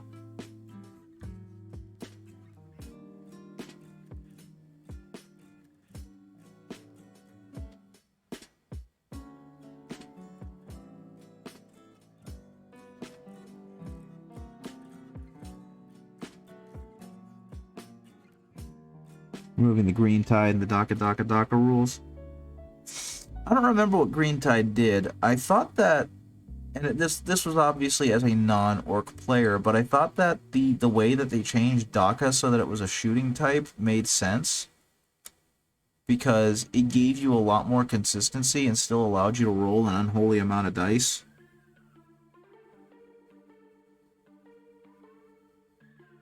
But that was purely my opinion, and I was not an orc player, so my opinion means butt kiss. You know what I mean? Butt kiss. If it was something you like and they removed, then I can definitely understand why you were like, F that. This is not fun for me anymore. And I think, they focus more on making Orcs another strategic army instead of the silly, let me throw 40 boys at you and see if you can handle the 75 uncommon shots. That's absolutely fair. The one thing I remember reading is that when they were giving, they sacrificed having huge mobs for having higher toughness to try and emulate the idea of there being a ton of them. But I don't know how well that worked in practice. I mean, you clearly weren't fond of the change. Yeah, I suppose so. It's Orcs, man. I mean, Orcs is the fun player. The player who wants to have fun, right?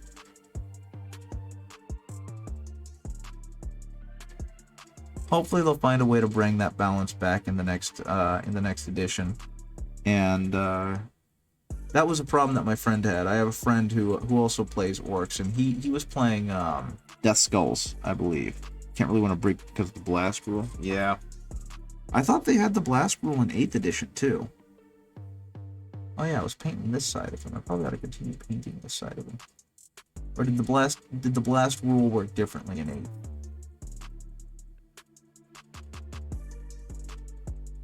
The leadership punishment, yep. The fact that their morale was bad and that they were more likely to run. 9th edition really fuskered with combat size. I remember that much. Yeah, I remember that was one of the big issues with the Tau when 9th edition started, is that because the games had less turns and smaller terrain, the ability for the Tau to castle was an issue or something.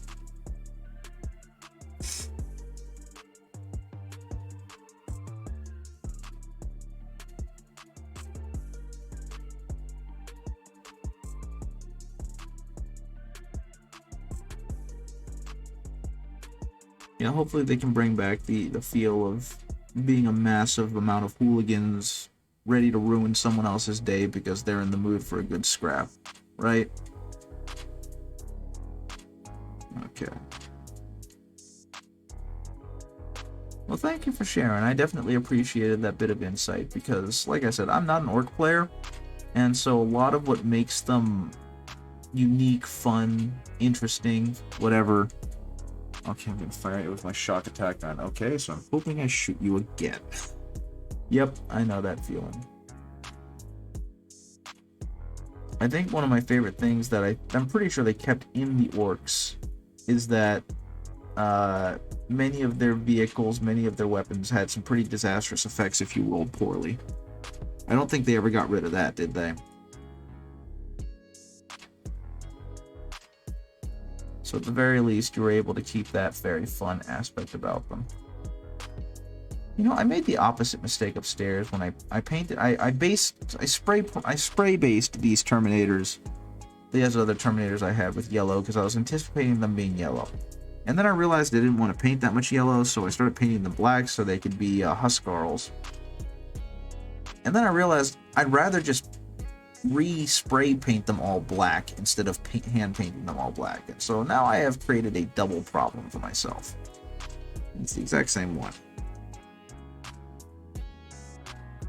But yeah, I definitely understand that the orcs were meant to be the more fun army, and if you won, that was just a happy side effect of it. So it does kind of suck that they took out part of what made them fun.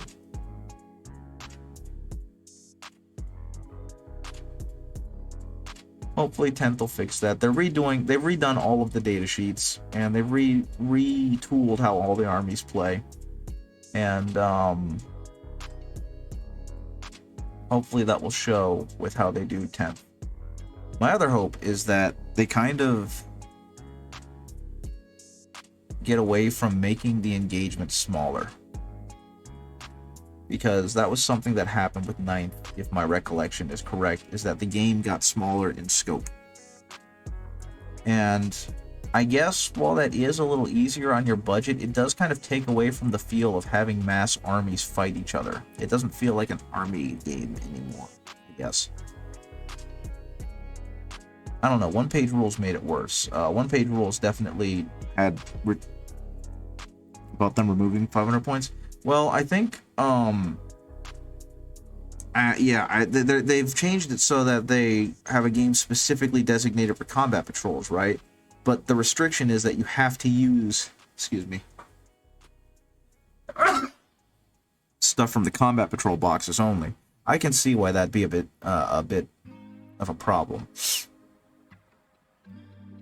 But then again, I'd figure that most of that stuff is just, you can't do this in tournament play anymore, right? Like, I'm pretty sure that they're still going to have something in there for you to play combat patrol-sized games, even if you're not playing the combat patrol rosters. Like, I don't know if they're going to have missions or whatever, but I don't think it'll be too hard to adapt down an incursion-sized mission so that you can play it with 500 points.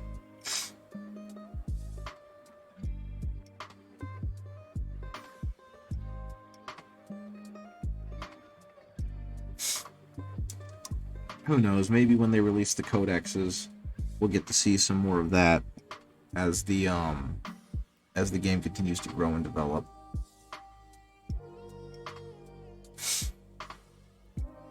I am deadly curious on how they're going to balance that out, because the armies are so redonkulously unbalanced in their combat patrols. Like, the Death Guard one in the old system isn't even legal to play.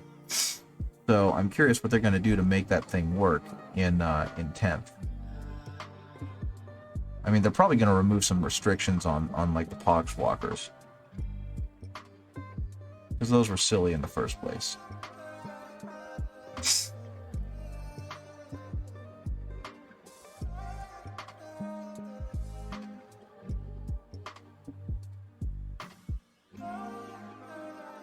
There we go. I am right now in my least favorite part of painting Imperial Fists. The first layer of yellow just looking like absolute drizzling shits.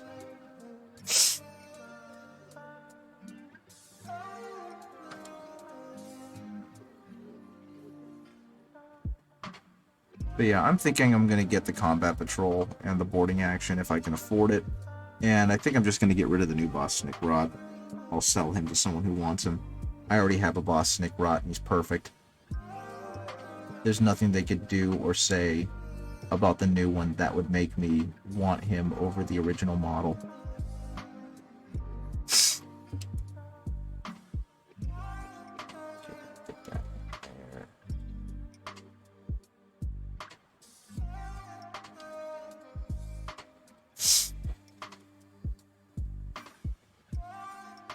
Rakarth Flesh or Xandri Dust when painting? Yes, I use Xandri Dust and then I hit it with Agra. Well, actually, I don't have Xandri Dust anymore. But yeah, I use a pale khaki like Xandri Dust, and then I paint over, or I hit it with a wash. That's literally all I do when I do bone. I am far too lazy to do it right. Xandri Dust, then Agraxos Shade.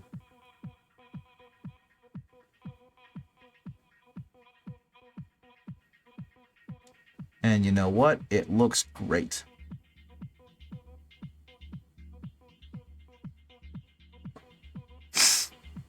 I also do that. I probably ought to change it, but I also do that for my purity seals too. And you know what? They look fine.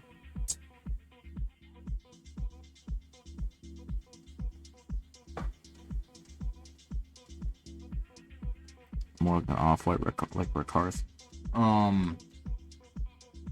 Yeah, you're not wrong. It does tend to get bleached. But yeah, what I've been using is This color, Amarillo Khaki or Buff, and it comes out as kind of a very, very pale khaki. Let me see. Is there... No, I use Ushabti Bone. That's the one I use. Xandri Dust is the one that's a little too khaki. That's the one that has a little bit too much brown in it. So I use Ushabti Bone. I guess what you could do if you really want to is add some white into the Xandri Dust before you put it on the bone to kind of wash it out a bit. But yeah, I don't see why you can't use the Rakarth Flesh. That seems like that would work perfectly fine. I mean, you're basically just going for a pale khaki that you are then going to paint over with something to shade it, so...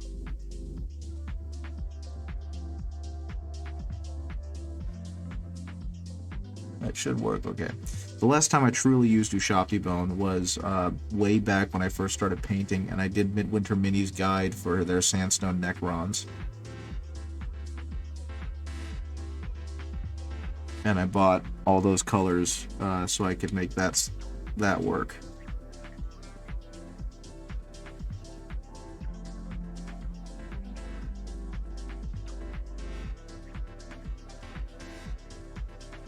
Okay.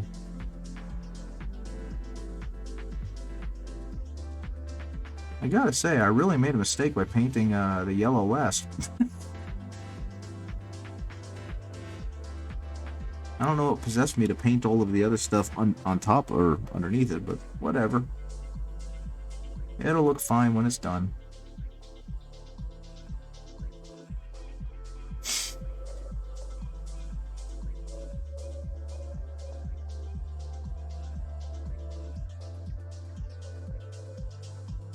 Okay. Especially because I'm going to be doing a lot of shading over this stuff anyway.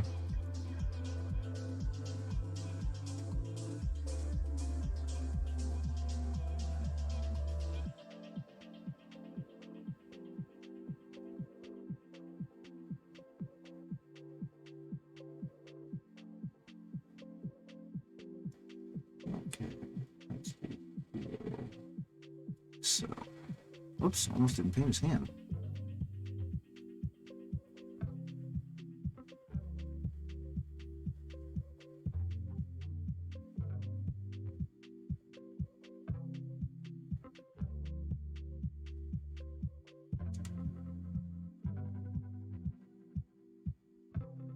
Let's see here. I'm just going to go back and do some touch-ups to get some color over the lack of color. Eraser.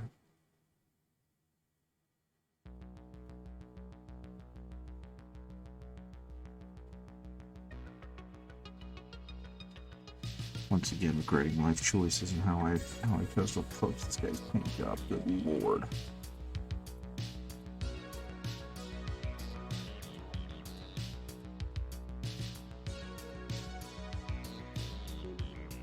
Okay, that looks acceptable. What? What'd I do? Why am I cocky? I don't know what I did. Oh, okay.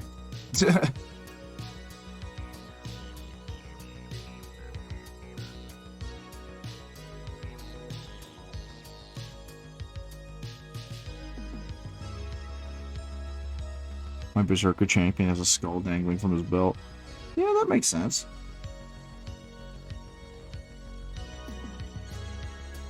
Is there anything special about said skull?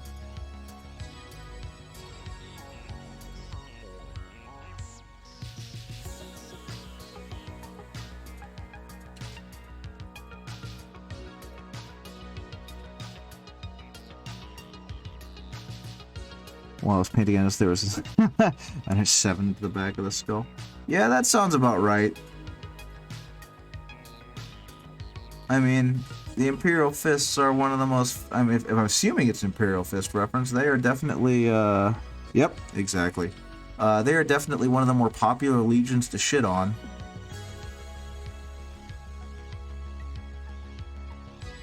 I've actually found that it seems that everyone that I've painted who has, like, a Space Marine helmet as a trophy, every one of them want me to paint it as an Imperial Fist.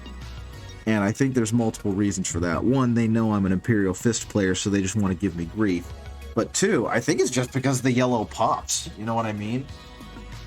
Yellow is not as difficult to paint as white, and it pops against whatever you're using, so it always just unequivocally looks good. Yeah, painting yellow sucks.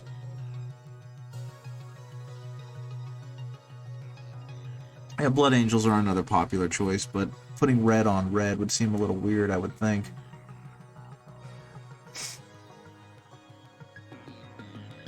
This is going to feel kind of seem kind of weird to say right now, given how much difficulty I'm having.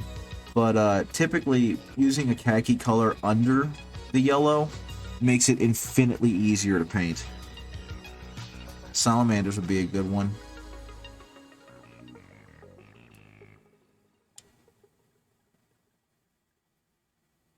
I mean, you could do Dark Angels, especially since the Lion's coming back. That would be topical and appropriate. Yeah, red and green is the ultimate contrast.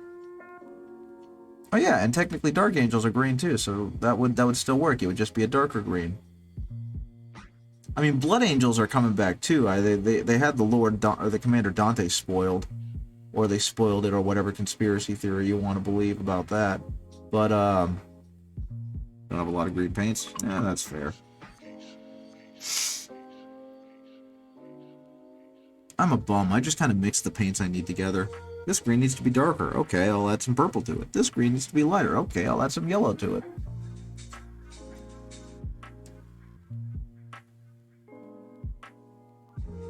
Yeah, neither of those colors really scream Dark Angels, do they?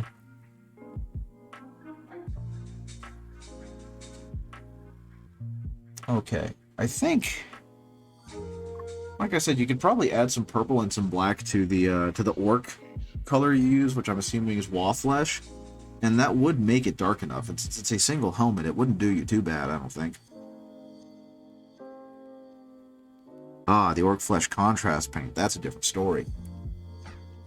I have not used enough of the contrast paints to be able to tell you whether that would be a good idea or not.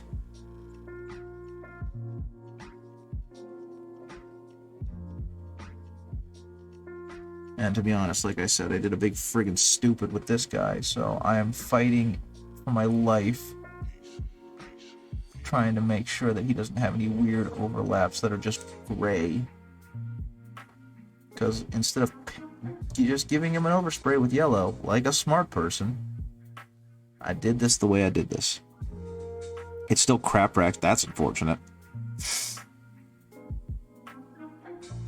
That's the one thing that I've hated about trusting Games Workshop paints, is it's like the names are typically not helpful enough, and it never looks like it does in the pot. So I'm just trusting that this paint color is going to look good.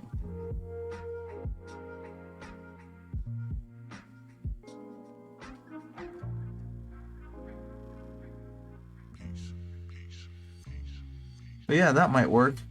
Give it some red lenses to show that it was a Dark Angel, and then just, you're good to go. He's a dead boy.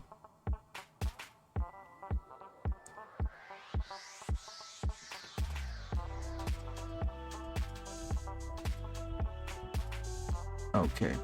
let's see, what is the next thing I need to do on this guy? Because I feel like I screwed the pooch a little with this. Well, I left my pale sand upstairs, so I guess he's going to get a lot of buff.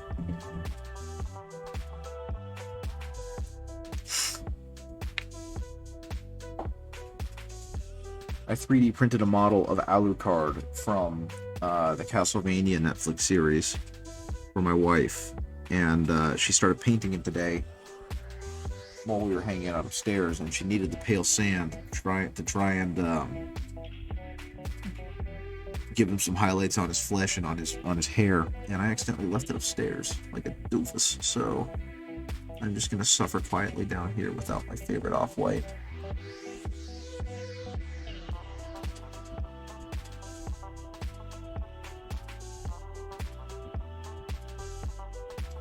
Okay.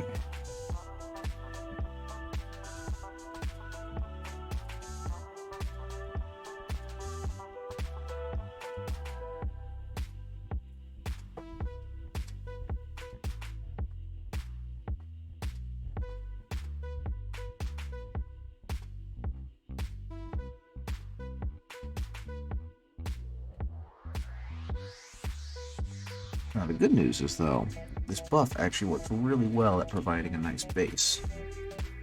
So I've just got to be a not terrible painter with, a hypothetical steady hand. And maybe, just maybe, it'll look good. It'll allow me to paint a much cleaner white base over it.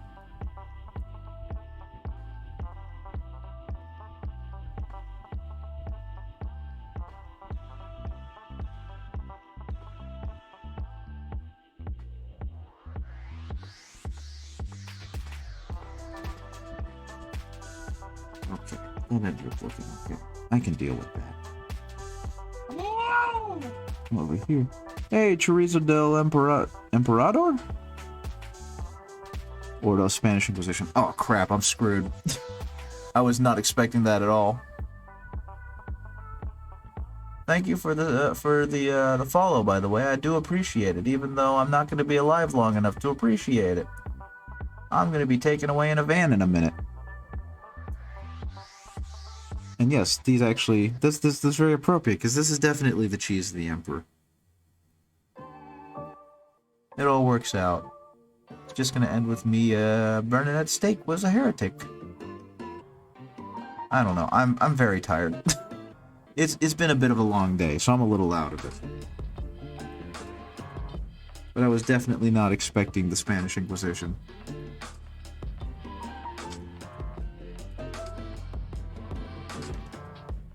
I actually read a couple days ago, Today I Learned, about how typically they would announce at church who they were apprehending and accusing of heresy.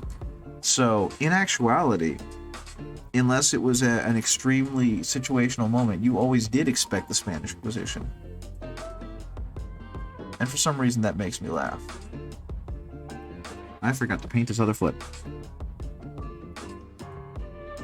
But yeah, just kind of chugging along, working on this Imperial Fist Terminator Praetor, so he can be my firstborn captain in Terminator armor for my firstborn Imperial Fist army. And since there are no good proxies anywhere to be found of the Imperial Fist Terminator captain, he is the only piece of, actually, resin, official Games Workshop resin, I have purchased for this. Everything else is either stuff I already had and is old, or is new and 3D printed.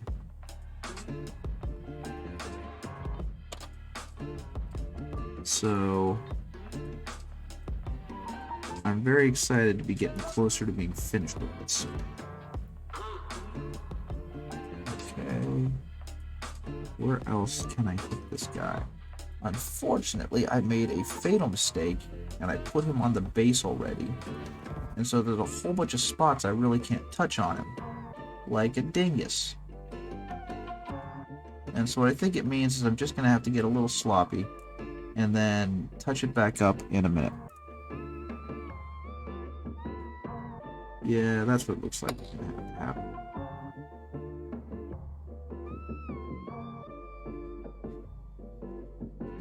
you're not allowed to be there. You're gonna get covered up with black paint.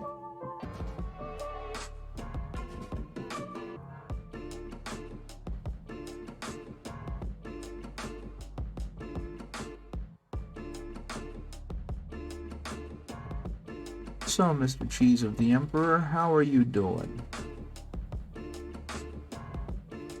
How's your day been? How's your evening been? How's your early morning been? I have no idea what time zone you're in, so I'm not going to make too many assumptions. How are you?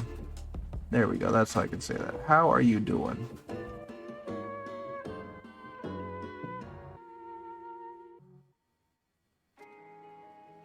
Or maybe they're not there anymore. That's fine too.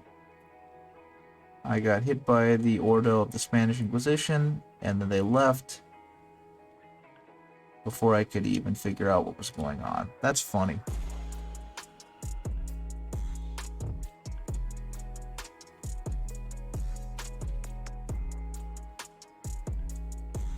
I love that good humor can still be found in the darkest days of the 41st millennium. What I don't love is that I cannot see this banner under his leg.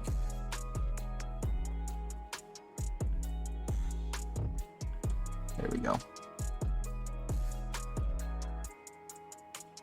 Okay, that again. Yeah, he's gonna need a hefty covering of a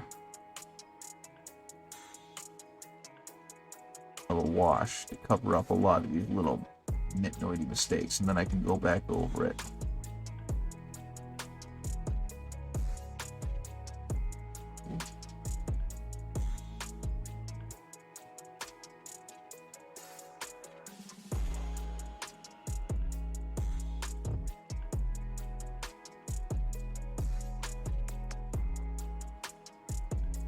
Oh boy, you just need to give him a moment, please.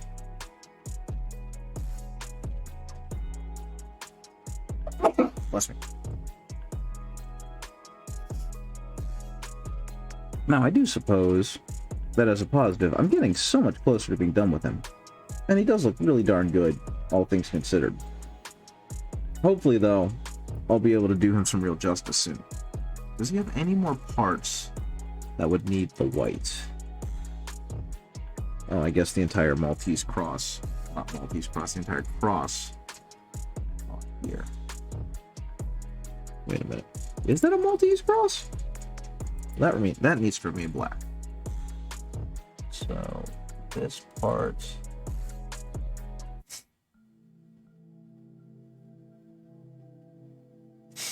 and this part.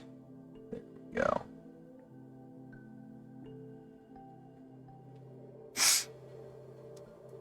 My knowledge of the history of Europe is incredibly limited. So I know that there is confusion about the cross used by the Black Templars versus the cross used by right-wing groups.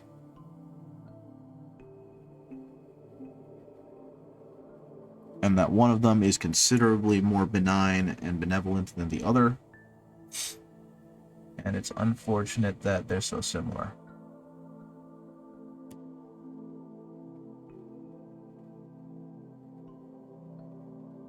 And I'm almost positive it's, remarkably enough, the one used by the Templars is the one that is less virulent.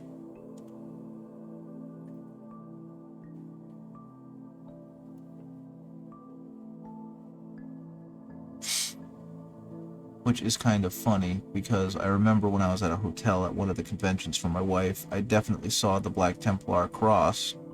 I was thinking, oh, someone who is a fan of Warhammer came through here, because I am a simpleton. And no, I think it was just that it was an area that was protected by a charitable group. But of course, I immediately associated it with Warhammer, because I am not that smart.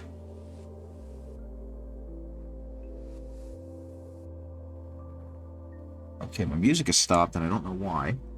Oh no, my music's still going. It's just very low. Okay, never mind then. okay. So it looks like I forgot to fill in parts of this model. parts of this cross because I was unsure what was going to be what. So now I'm going to need to go back and do that. And actually, this doesn't need to be here. I keep forgetting that's going to cause the camera to judder a whole lot. We don't need. We just need this guy to be highlighted. Okay, so all of these parts need to be properly darkened. These are not part of. These are part of the circle at the back.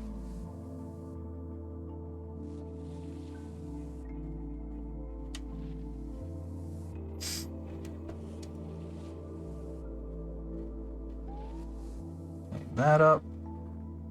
Clean that up a little bit more.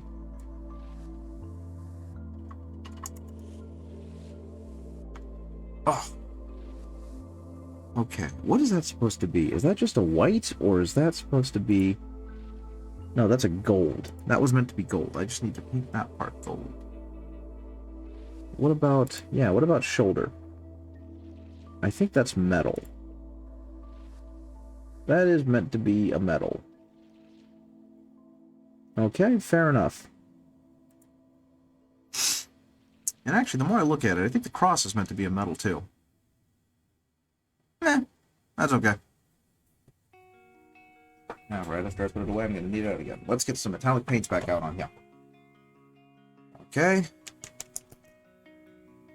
I'm going to mix myself a little bit more of this bronze that I was using. Just a bit. And that bronze, there was a place it needed to go. It was behind the fist on his chest. So let's go ahead and take that and go around And get some of the moisture off of the brush before I make a mess.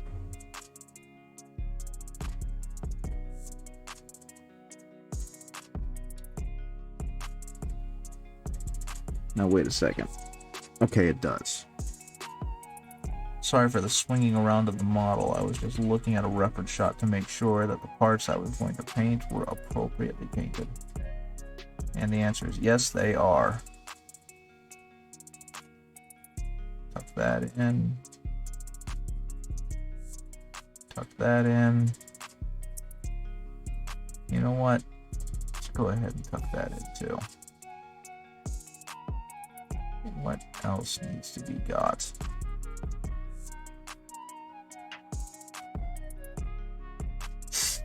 Okay. There's some gunmetal back out.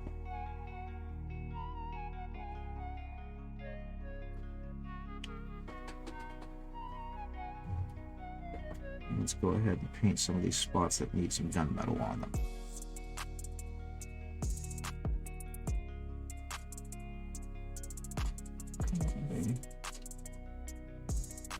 Make it look good.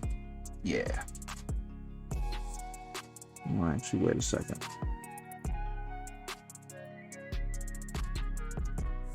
Okay, so that entire thing is going to be silver. It's going to be the fist on a shield,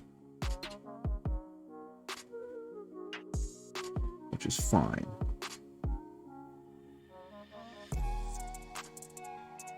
Now, it looks like there's supposed to be just the littlest bit of black up there, but I honestly can't see the impression because I think I put too many layers of paint on it. That's fine.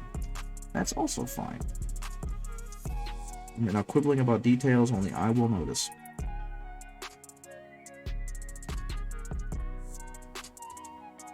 Since I have the tiny brush out, that is what I'm going to focus on.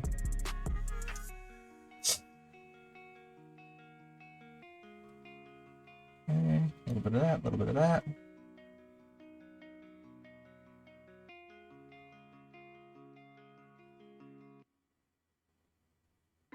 Go ahead and clean up these a little bit more. There we go. A little bit more back into this.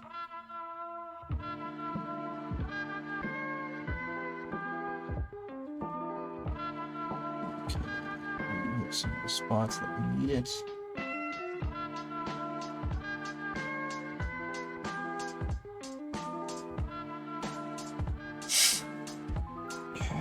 Let's see what else do I got here. Let's look at those chest emblems. I can't even tell on those dang things.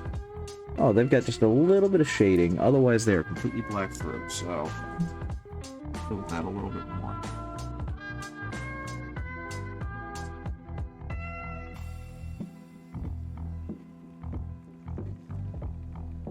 I'm doing everything in my power to not see any gray resin.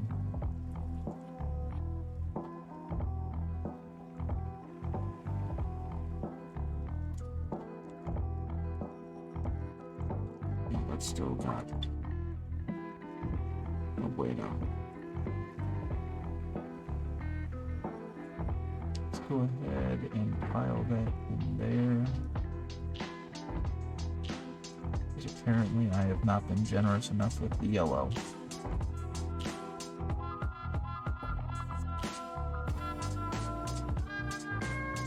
Okay, that makes me see a little better.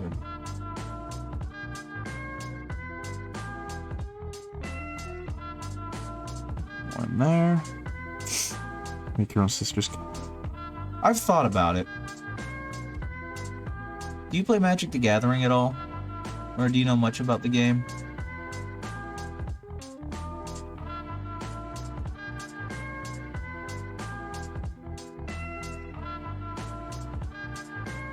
Okay, well, many years ago there was a card that came out called Inquisition of Kozilek, and you don't need to know what the proper name or the place name in there or anything means.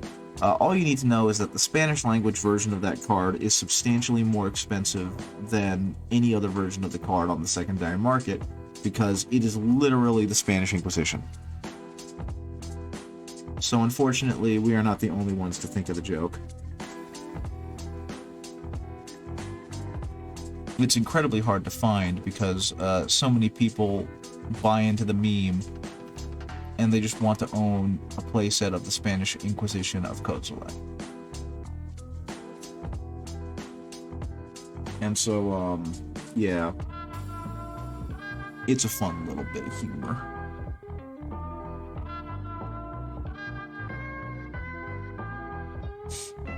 I used to play Magic a lot. I still think the game is fantastic. It allows you to do some funny, dumb shit in it, and that's well worth the price of admission. One of my favorite things that you could do was they make joke sets for the game, right? And those joke sets usually play with the mechanics and make them silly. And one of them is called Animate Library. And it has a picture of, a bunch of books in a library walking around like a titan and crashing through shelves and whatnot. And the flavor of it is that you enchant your library, which is your stack of cards, and it's like until the enchantment wears off. Okay, later, man. Take your time.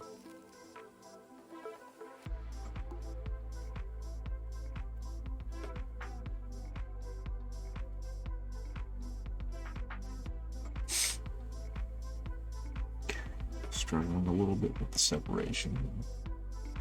I mean, hopefully, separation will be extremely obvious.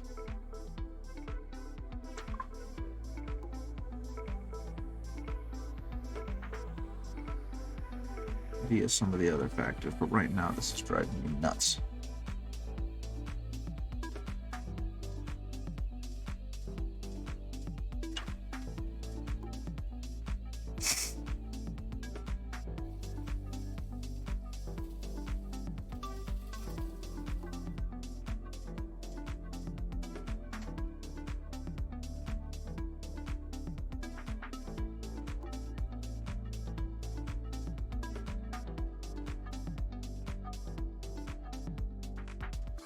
Starting to run into some struggle issues with the fact that I'm Fighting myself with these colors. I really should have just went ahead and airbrushed the entire dang thing yellow. Making life harder on myself.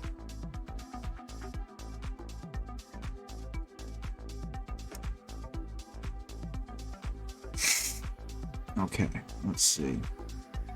Fortunately, like I just said, I don't think I'm actually going to need to make a white, so having the off-white there is not helpful. I need to do is paint that part silver because It seems that that part is actually silver. Which again, not a problem. Just wasting my own time.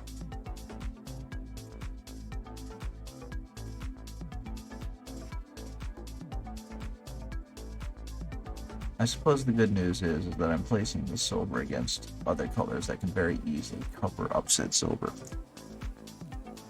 Fantastic. I'm assuming you're doing laundry? Or no, wash stage. you're doing not laundry. God dang, you're mini painting. I know you're mini painting. I'm paying attention. I'm an intelligent individual. I'm a human. I'm an explorer. Yeah, the amount of contrast that a wash gives is just astounding. That's actually what's going to happen to this lad, because right now, he's just blocked in, and he's making me very upset because he is just so damn ugly.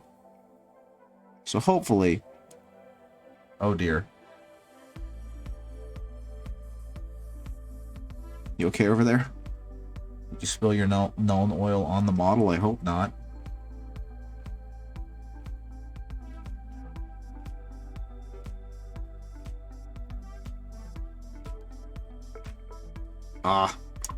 Ah. The worst. I'm sorry, man. I hate when I do that.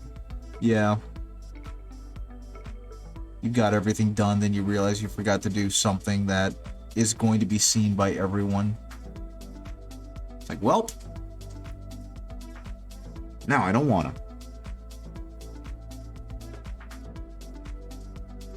Okay. There we go. He's got that doofy metal circlet now. Yeah, that's always the thing with this stuff, right? It's like I was saying earlier, I'm looking out for things that only I am going to notice. You know what? I am going to notice them, so they are worth my time. Speaking of, what the heck did they do with his... Okay, they just painted it silver. Fair enough. In that case, I'm going to switch over to another brush that I've already beaten up enough. I'm just going to go ahead and paint this entire thing.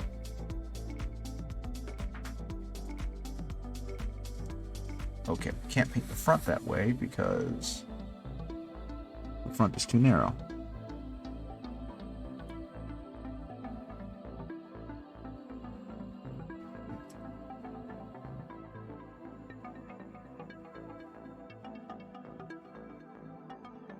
so I'm going to have to use the tiny brush to paint the front. Beautiful. Perfect. Excellent. Okay, wait a minute. So I'm seeing. Wait a minute. If that's no dagnabbit. Okay, so that is white. I'm just double clutching all over the place right now. Go ahead and get rid of that. Paint that back up. Paint that back up.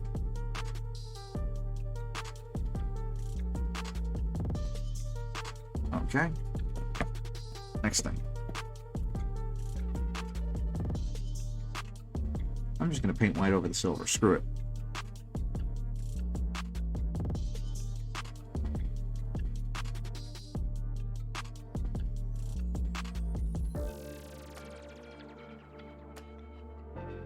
Starting to get frustrated with my own uncertainty. Okay.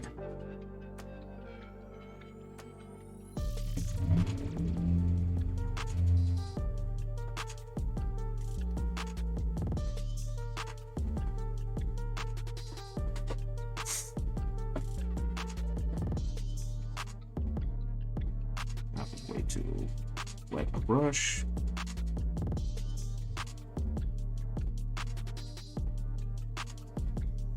Okay.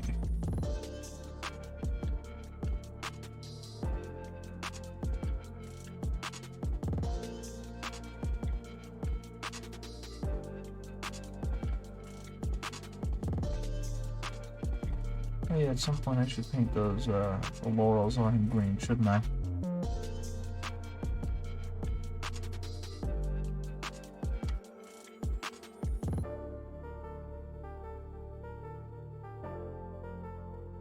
gonna have a lot of cleanup to do on this model, baby.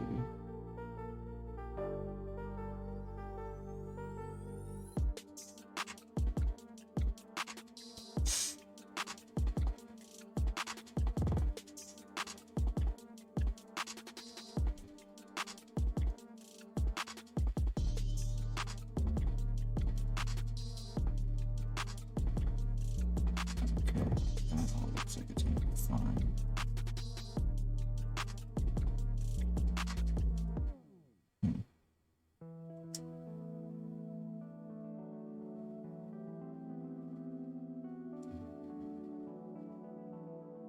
Okay, once again, let's see if I can hit this without messing it up too bad.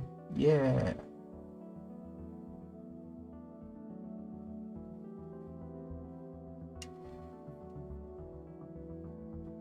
Okay.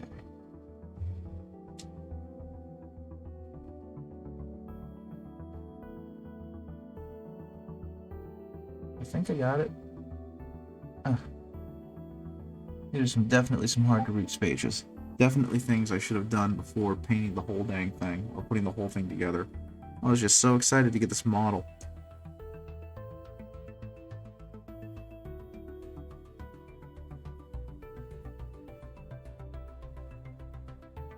Oh, that's a good look. Okay.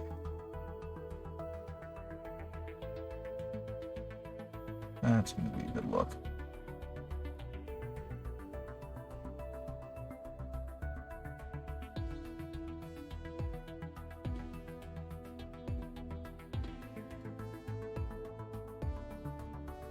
Fantastic.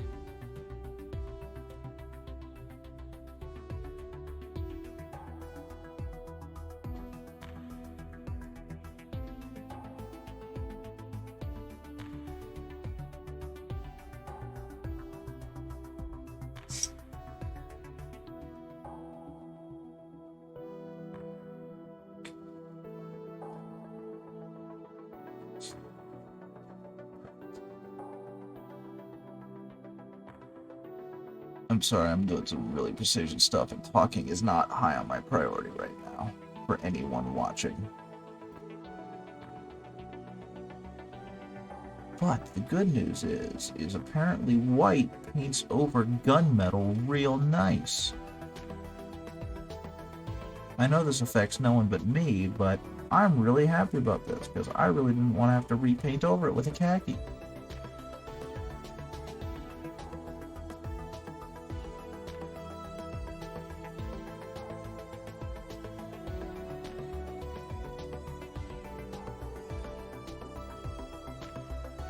There we go. Okay. This guy's obviously going to need a lot more refinement. Like, he's nowhere near done. He's got so many shading issues. But, at the very least, right now, he is far more than table ready. And lucky me, I have been invited to a game of Warhams with the pals tomorrow. So I'm going to have to see if that'll work time-wise for them. Well, not actually Warhams, it'd be one-page rules, but, you know, potato. Okay. What else do I have to do on this lad to make him look appropriate? Eventually I'm going to have to fill that in. Going to have to do his entire cloak.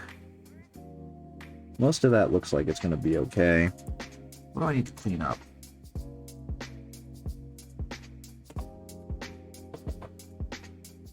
A lot of the stuff on his back, it looks like. Good lord. His cabling got all mussed up. Yellow side.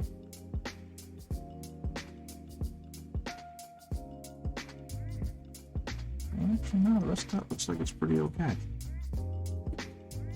Oops. Didn't hit this. Sorry about that, I stabbed the mic.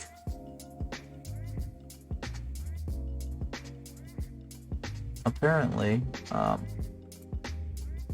this captain really craves blood. Okay. Probably a little bit more layer of khaki up here.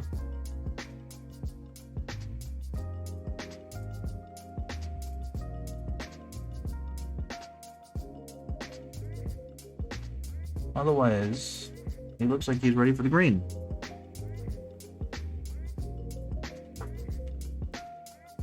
I really didn't pull out the green. Fantastic. Now I have green. Oh dear. The screen is all kinds of jacked up.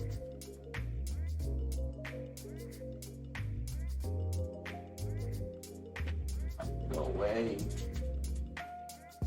Hang off the top.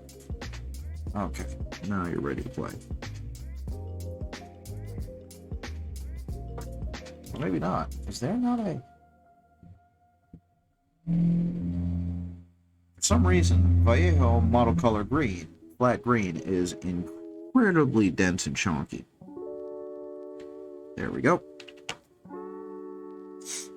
So what I think is going to have to happen is I'm going to have to mix it with some purple to get it nice and dark, and then I'll have to knock it back up, which will be fine.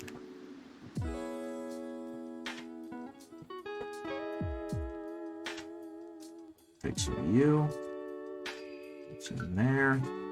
now you look like a mess, but that means you are going to go on nice and dark over the laurel. And that way, when I paint back over you,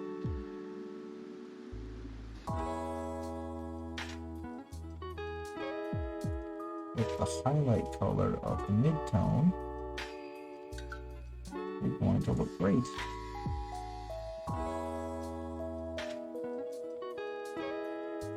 Which is all I ask.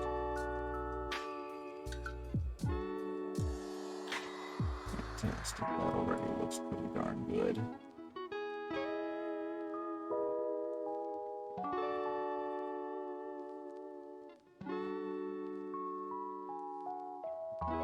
I never thought I would say this, but this guy has way too much crap on him.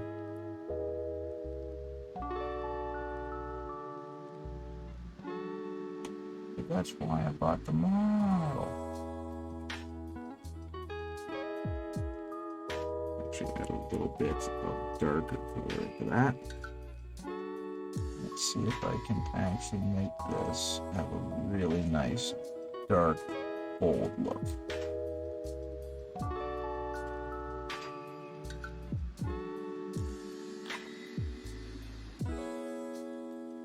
There we go. Like that. I don't even know if you can see what I'm doing. It looks like the shield is covering it, so I have to change the angle a little bit. I'm painting leaves. There we go. Forgot to wash his axe. Well, at least that's an easy fix. Alright, you just go back and wash his axe. No harm, no foul. And then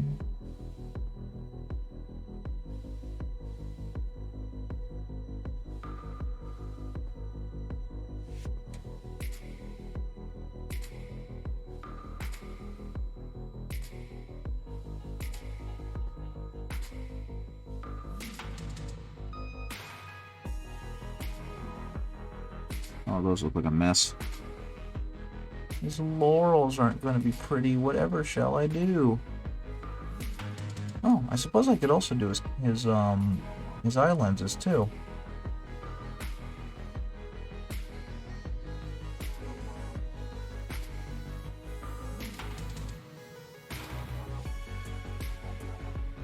So that's what's gonna happen. Let's see. Hopefully, you are still small enough that I can get inside there and give you some good eye lenses.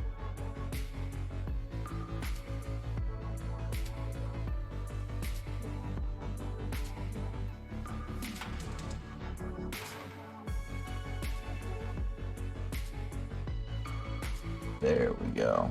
And we'll use reach. Heck yeah. Eye lenses have been accomplished. Actually, let's go and put that back up. Those are gonna be in dire need of highlights.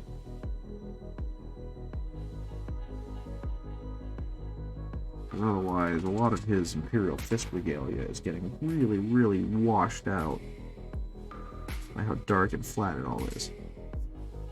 Okay, let's see if I can slit this eye light without making a mess. I did it. I did it. I did it. Now, to be the ultimate sick nasty, let's brighten it further.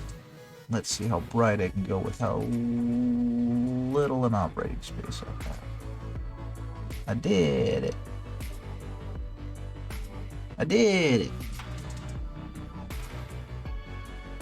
Now his eye lenses have depth to them.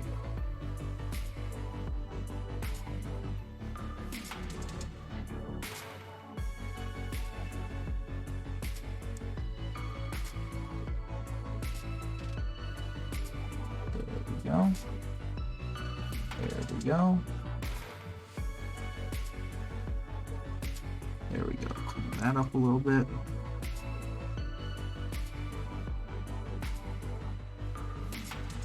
And now it's just a matter of a lot of little touch-up to make sure that parts of him look really good. He has an inner leg in here that I just, for the life of me, cannot reach, so I'm not even going to try. No one is going to see it. It'll be fine.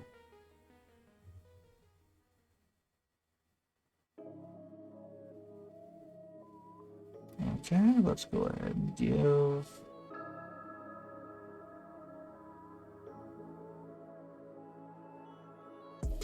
Go ahead and give his laurels a little bit of a highlight. Make it so that you guys can see me give his laurels a little bit of a highlight.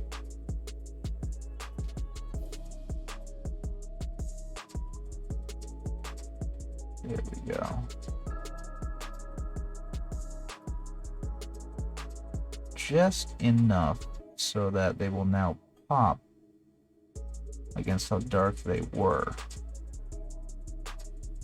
He's an heavy metal fighter, he is. Yeah, no.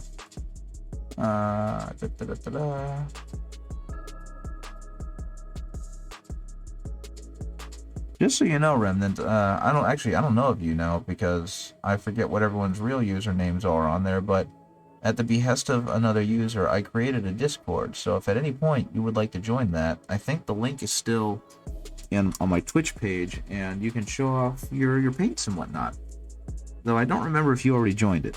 So, and that's to anyone else who happens to be there. I don't know if there's anyone else watching this. If there is, cool. I appreciate you being here. But I do have a Twitch channel, or a Discord. It's very specifically because someone said you should make a Discord so people can show off their prints or their paints. Okay, yeah, that's a good idea. Have a good evening.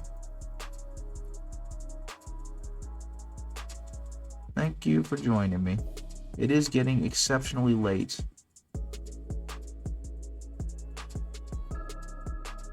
I'm just going to continue working on this guy. He's getting to a point now where he truly is ready for that wash. So I might be giving him a wash soon.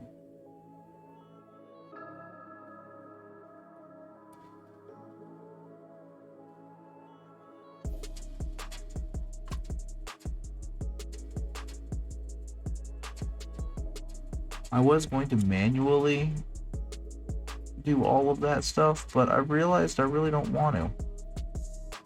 He's taken up far more effort than I thought he was going to, just by dint of the fact that I did him the wrong order. But that's okay. What it's gonna have now is some gibberish written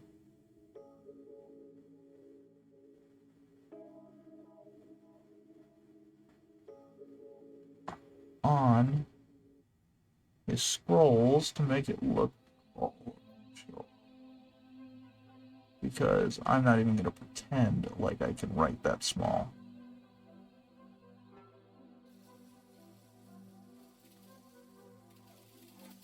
All I need to do is wiggle and brush a little bit. Okay, let's clean up some of these seams because these look really bad. Like on the foot. Let's go ahead and clean that up.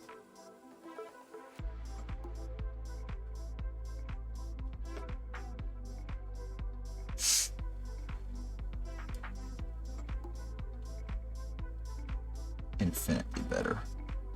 Infinitely better.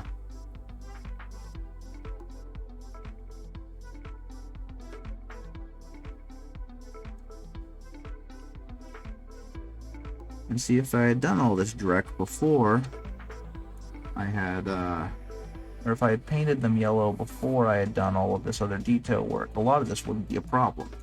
But because I decided to do all this detail work and think I could paint around it, I have made a lot of extra work for myself.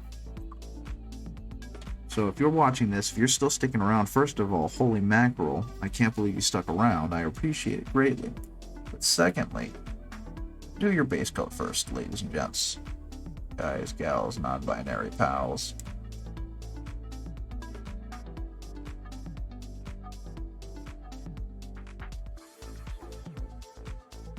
Save the detail work for later, otherwise you are just making life exceptionally hard on yourself like I did this evening. Good news is, he's a good-looking fella. Okay. Next. Time for me to go ahead and get rid of all of this extra stuff that I have left on palette, because I don't need any of it. It's, for me, about 10:23. I have been streaming for almost 3 hours on the dot.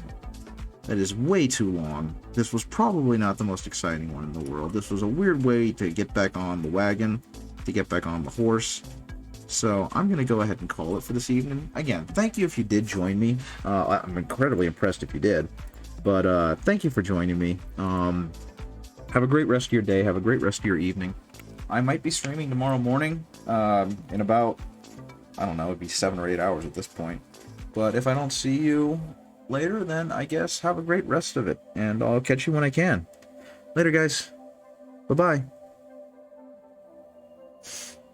Actually, one last look at him. Turn out pretty okay, all things considered. Okay then. Later.